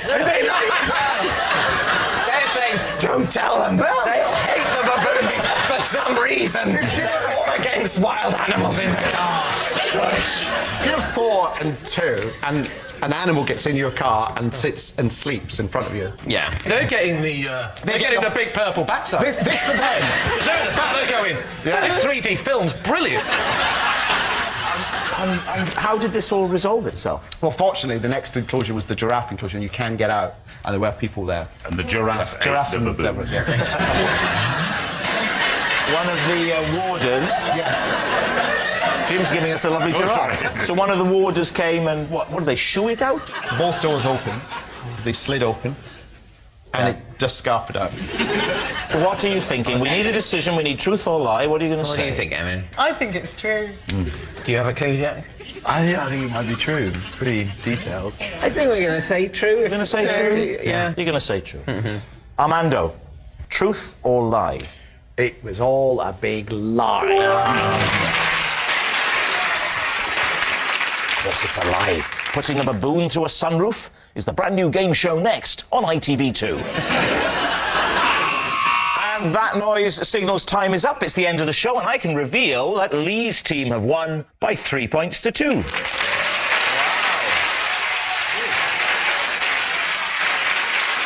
And my individual lie of the week this week is Jim Carter.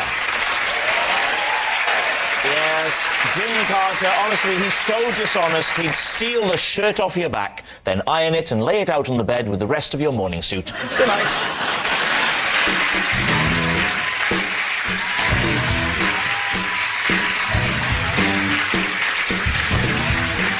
Is getting on like a house on fire. The Graham Norton Show at 10:35, and later highlights of the second quarter final, Germany v Greece on Match of the Day at 11:30.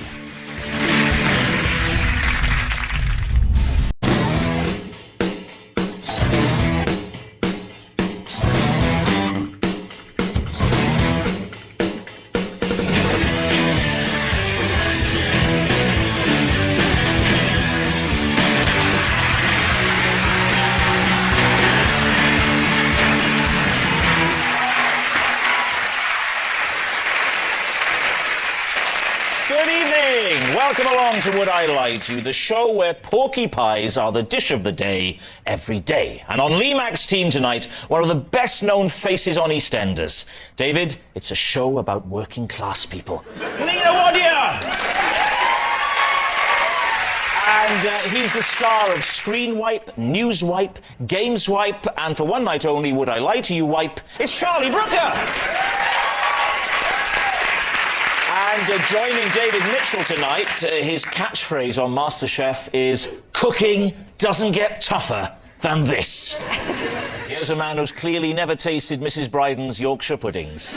Greg Wallace!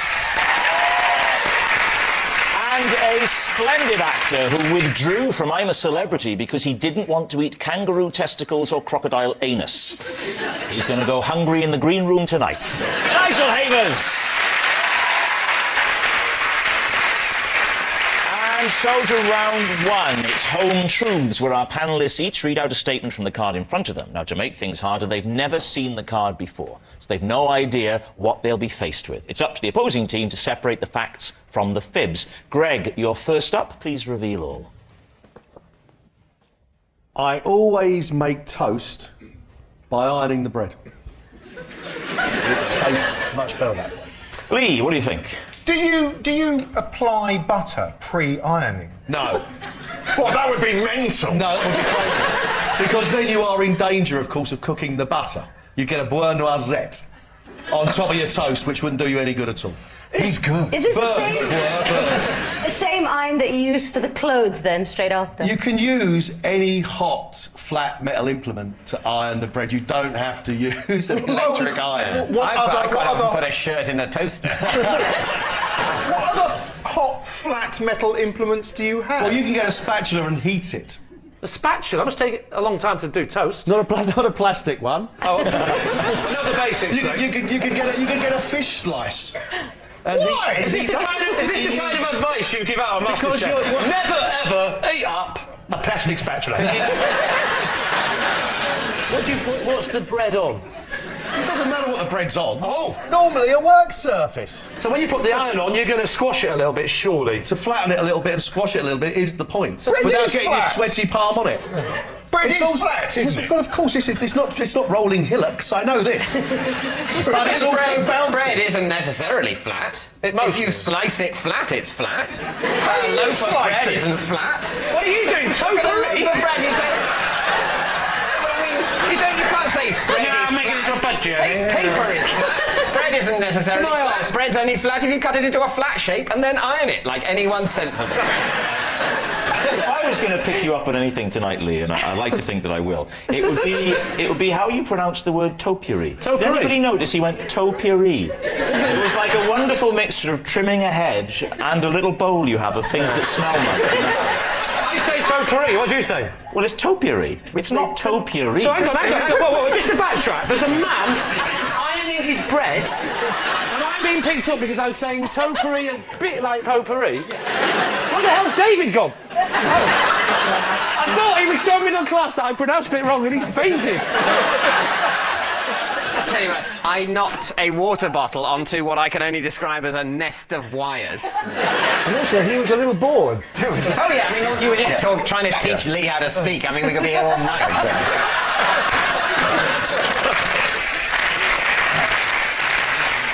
If you iron bread, would it ever properly toast? Wouldn't it just get very soggy and hot? You could put butter in the steaming bit. You could have a butter one and a jam one. But if you put the jam in, then you're going to have the problem you have with a Pop-Tart, which is when you get a Pop-Tart comes out and you forget to let it cool down. A Pop-Tart is something that working class people have for breakfast, just before it's mentioned by anyone. I'm about as working class as it gets. I don't know what a Pop-Tart is. You iron bread.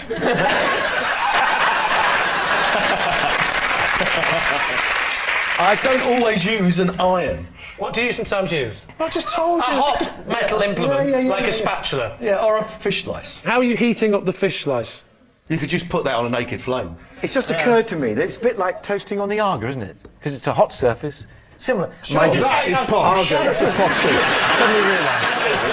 Have you seen an Arga? Yes, I have seen an Arga. How have you know I've broken into some very nice homes?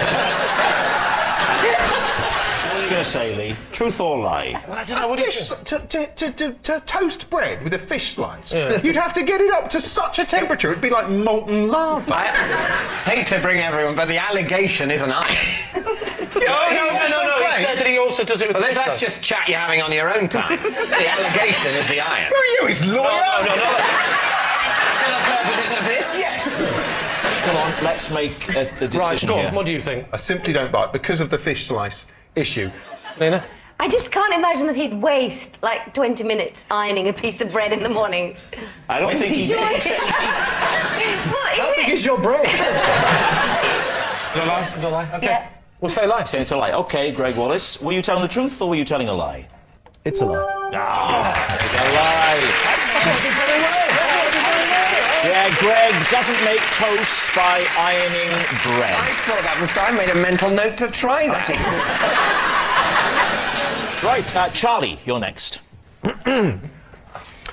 I once refused to pick up my girlfriend from the station because I couldn't bear to step over a spider that was between me and my front door.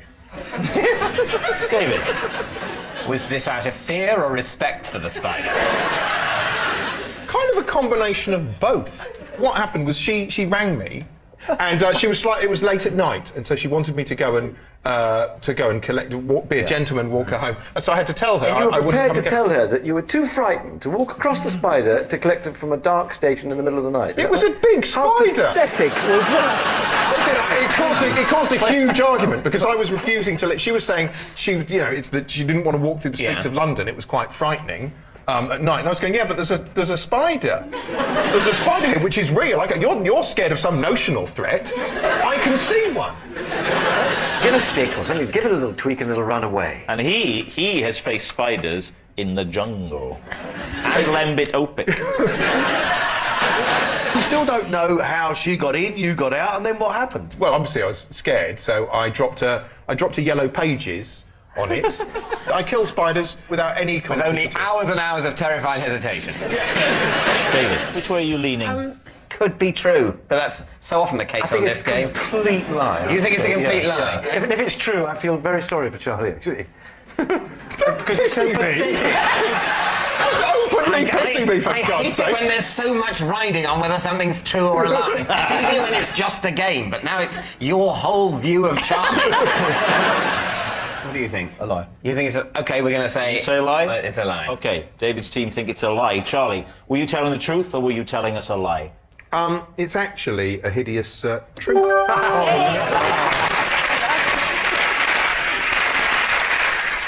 I'm genuinely paralysed by fear when I encounter a spider. They're not natural. I know they are natural. You know what I mean. I don't like spiders at all. I would sort of agree with you, Charlie. They are basically monsters. Yeah. But fortunately, they are tiny. I tell you what spiders would scare me. The spiders that kill you in Australia. The spiders that hide in toilets and bite you on the arse just when you're at your most relaxed. And you don't see them, you die happy. You die happy. Die in the moment of relaxation. A glorious moment of ingestion. And then all gone. Can I ask you, David, is that the only time you truly relax? Even then, I don't truly relax. Yes, it's true. Charlie did refuse to pick his girlfriend up because he couldn't step over a spider on the stairs. The best way to get rid of a spider is with a glass and a piece of cardboard. You put the cardboard over the spider, then bash it to death with the glass. Nigel Havers, you're next. Right. I once went on a date with a flamenco dancer who turned out to be a man. Oh, Lee, this is ringing bells for you, isn't it? This reminds me of the time I was a flamenco dancer and I want to... well, OK. First of all, when was this? I was 15, 16. You knew that this woman, as you thought she was at the time, was a flamenco dancer, did you? Yes, well, yes, I'd seen her dance. Oh, and that's what attracted you to her when she was dancing? Yes. Oh, so tell me the story a bit after you see her dancing. Where did you see her dancing? I was on holiday. Where? In Spain. Spain? In Spain, actually. You were on holiday with your family, were you? Yeah, family. OK, so you're watching the flamenco dancer. Yeah. And she's how old? Young. I mean, 18, a bit older. So she's about 18? Yeah. And so what happens next? So you're watching her dance in a show, I guess? I was watching her dancing, and I thought I would ask her out. And she said yes. Just so you know, mate, I don't kiss on the first date. Now, I'm not messing about. These are the ground rules.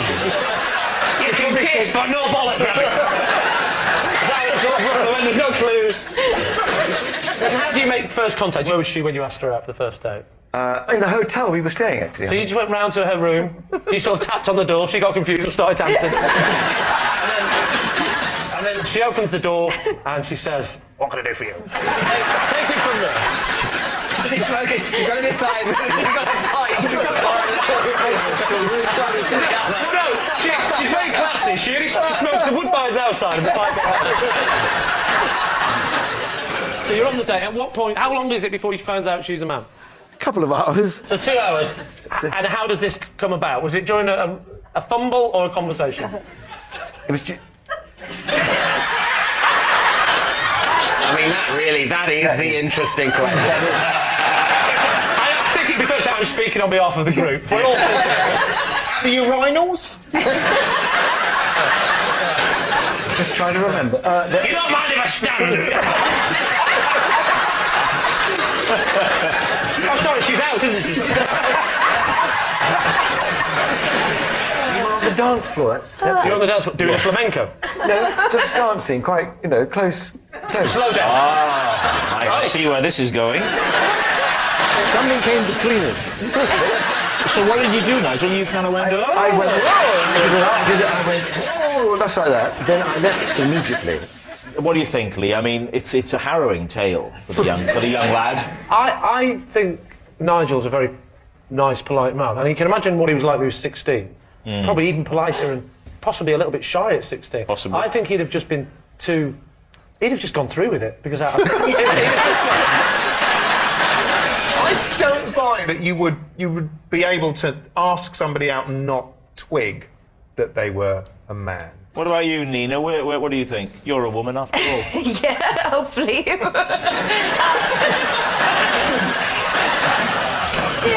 It's the kind of thing that happens, I think, to a lot of actors where you get confident when you're a lot younger. So I imagine that actually something like this could have happened. It is true. I do.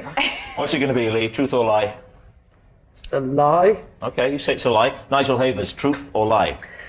Well, it's the truth.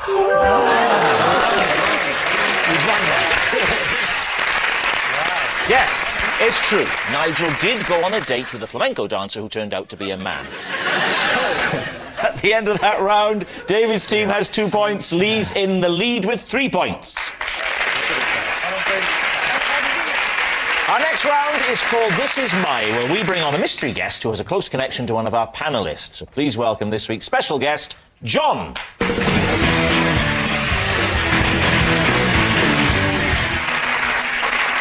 Right, Charlie, we'll start with you. How do you know John? This is John. On Valentine's Day, when I was 17, I presented him with a dustbin for his daughter. Nina, how do you know John? This is John. He was the first person ever to have a drink at the Queen Vic, and the first person ever to have a curry at my restaurant, the Argy Bargy. And Lee, what about you? This is John, and he is the previous owner of my house, who still pops round with his deck chair so he can sit in my garden on sunny days. All right, so there we are. David, where do you want to start? Ooh. Well, Charlie, this is quite a complex series of events. You presented him with a dustbin on Valentine's Day when you were 17 for his daughter. Yes. I intended to give the bin to her, but she wasn't there. So I gave the bin to John. What was the name of his daughter? Ted Rogers.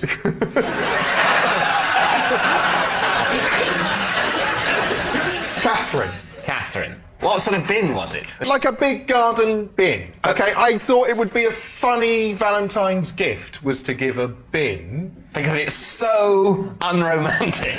That's the clever ruse, you see. If you're a bit, you're a bit unsure of yourself, so you don't want to give a Valentine's card that says, I actually fancy you. You want to give something that sort of could make you look a bit mad.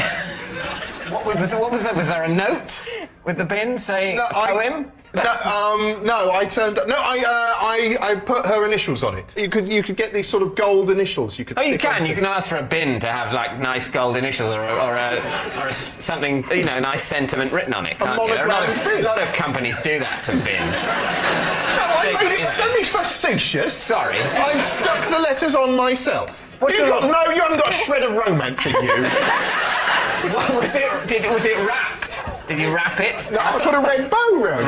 Romantic red bow. No, you didn't. Don't mock what happened. I was really nervous that day, okay? Yeah. I was really... I can imagine while you were nervous, you were probably thinking, I don't know, is the bin the right present? I think any girl would love a bin, but you can't be sure. Oh, I'm glad my torment amuses you so much, you nasty little man. Let's move along now, I think, to someone else. Okay, so Lee, why would you let the previous owner of your house still come and sun himself in the garden? Don't say it's because you're kind, because I know you. What's wrong with his garden? That's a sad story. When he sold us the house, he hasn't got a garden anymore. Does he live on his own? He does live on his own, yeah, in a flat. And he keeps a deck chair just for the purpose of visiting your garden? Well, He's yeah, in his because flat. he used to come round, and then I found out that he loved the garden, and so I sort of said, well, come round if you want to, if you want to come and sit in my garden. Sweet, but it's bollocks, isn't it? Why don't you let him leave a deck chair there? I don't tell him he has to take the deck chair, but I don't know, maybe he hasn't got any furniture.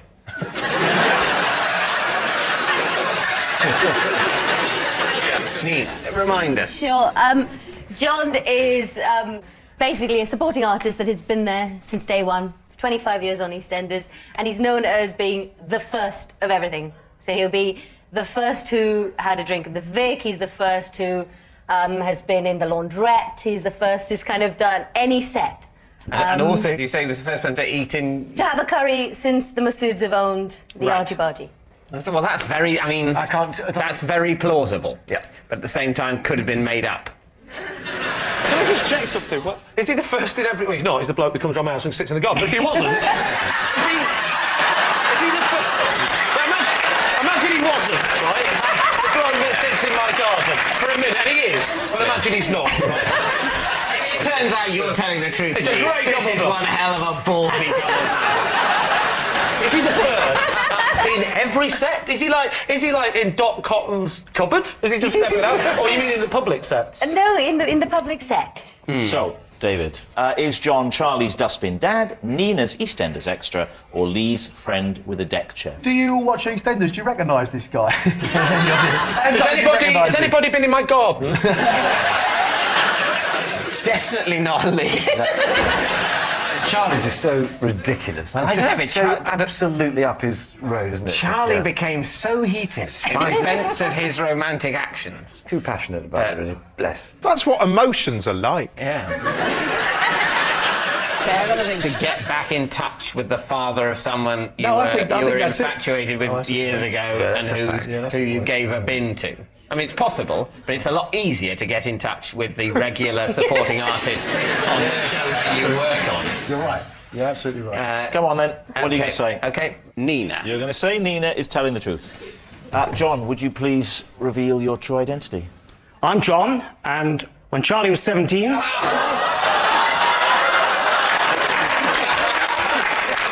He presented me with a dustbin for my daughter on Valentine's Day. Yes! And Charlie, John has a present for you tonight. You haven't seen it for 23 years, and I'm serious, it's here tonight, the actual bin.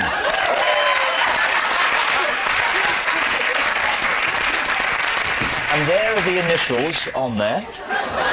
Charlie, you old romantic, you. Cynics. Thank you, John.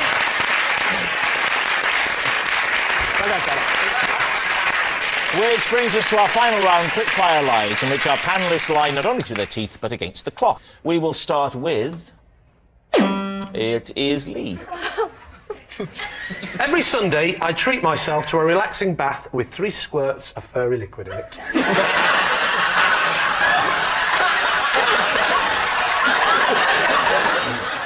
Why?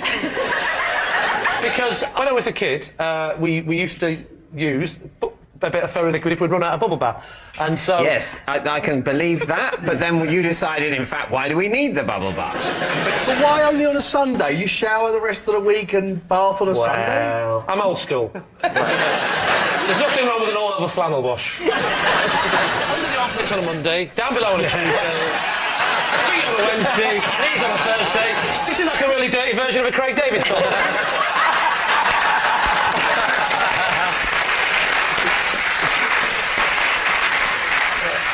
So you ran out of bubble bath many years ago and have never restocked? No, not true. What happens when you run out of fairy liquid? I run out of bubble bath all the time, and I'm always restocking on a Monday. How can you run out of bubble bath if you only bath on a Sunday? Don't tell me you shower the rest of the week. This is rich coming from a man who irons bread. I stick it on. liquid soap on the flannel, under the arms on a Monday. You put bubble bath on a flannel? You're telling me you've never used bubble bath in a shower because you run out of soap? That's all the time. Liquid soap. Well, there's no wonder you keep running out of bubble bath on a Sunday. That, you're just like my wife. In many ways. David, what do you think? I don't think this is true. Greg? It's cobblers. It's a lie. We think this isn't It's true. a lie. Well, Lee, here's your chance. Truth or lie? Well. Here we go. It is, in fact, a lie.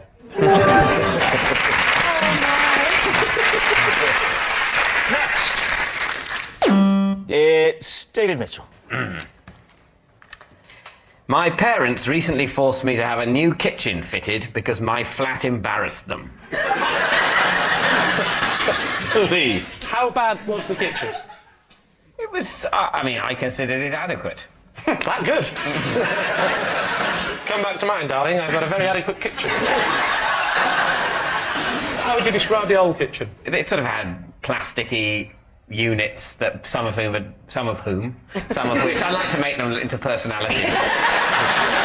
Hello, Brian. I've had a really lonely day. Exactly. Brenda, where the pans go. Hello, Tommy the Toaster. Done anything today? No. Ian the Iron seems to be going. So your parents came around. You feel that the kitchen's not really too bad?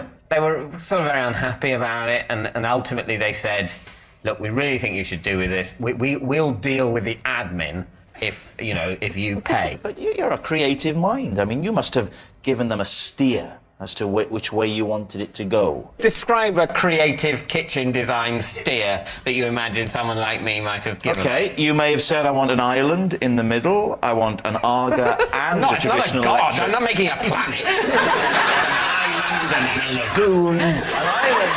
I want dragons in the north. What's the new kitchen like? It's plain. This sort of, I think, kind of sort of cream units. Have you been a kitchen salesman long term? What's the most complex thing you do in your kitchen? I think worry about death.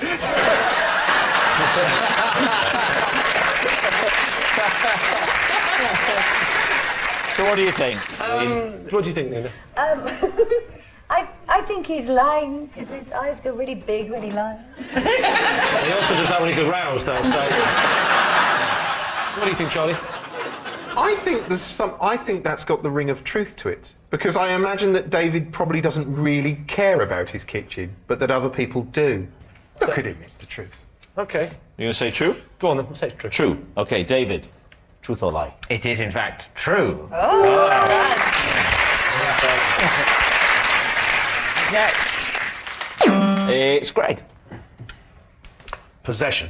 Right, there's a box under your desk. Greg, would you pop it on top of the desk, take out what's inside, and then read the card for us?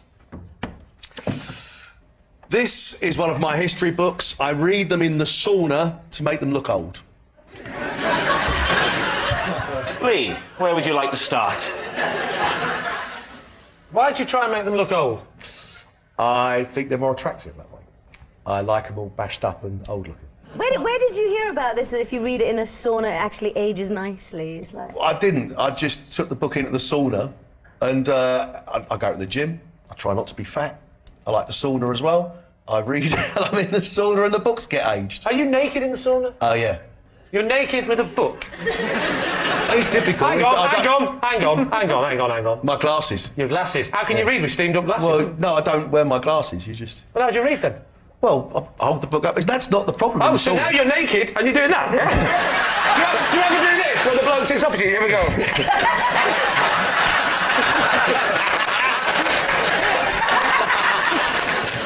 Can I have a look at the book? I don't mind. Yeah, OK. Would you like to pass the book over? Let me have a look at this book. Thank you very much. Do you need help with the big words? No. Do you need help with a Harry Hill impression?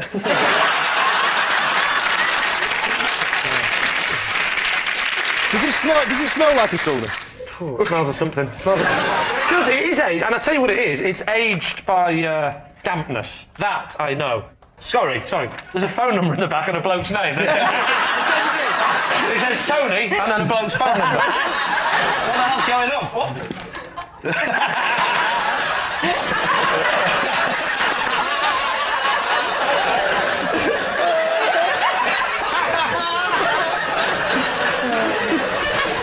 Who's Tony? I don't know. Oh, you slag. I don't know. Right, Lee, is he telling the truth? You're saying... I'm saying lie. You're saying lie. I think it's a lie. My team say lie, so I'll go with the lie. So you're going to say lie? Yeah, go on OK, Greg, truth or lie? Well, it is the truth. Oh, that's brilliant.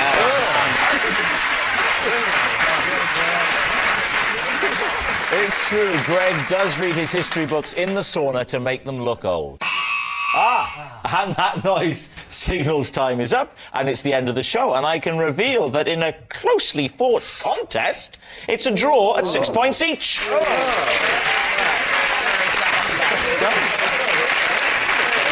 But of course, Would I Lie to You is not just a team game, and my individual liar of the week this week is Nigel Havers. Yes, Nigel Havers, who's displayed the sort of duplicitous behaviour that's kept the upper class in power for the last 1,000 years. Good night. Would I Lie to You is back on BBC One next Friday night at 9:30. Well, on BBC Two in 10 minutes, the topical quiz with a wicked streak. It's Mock the Week.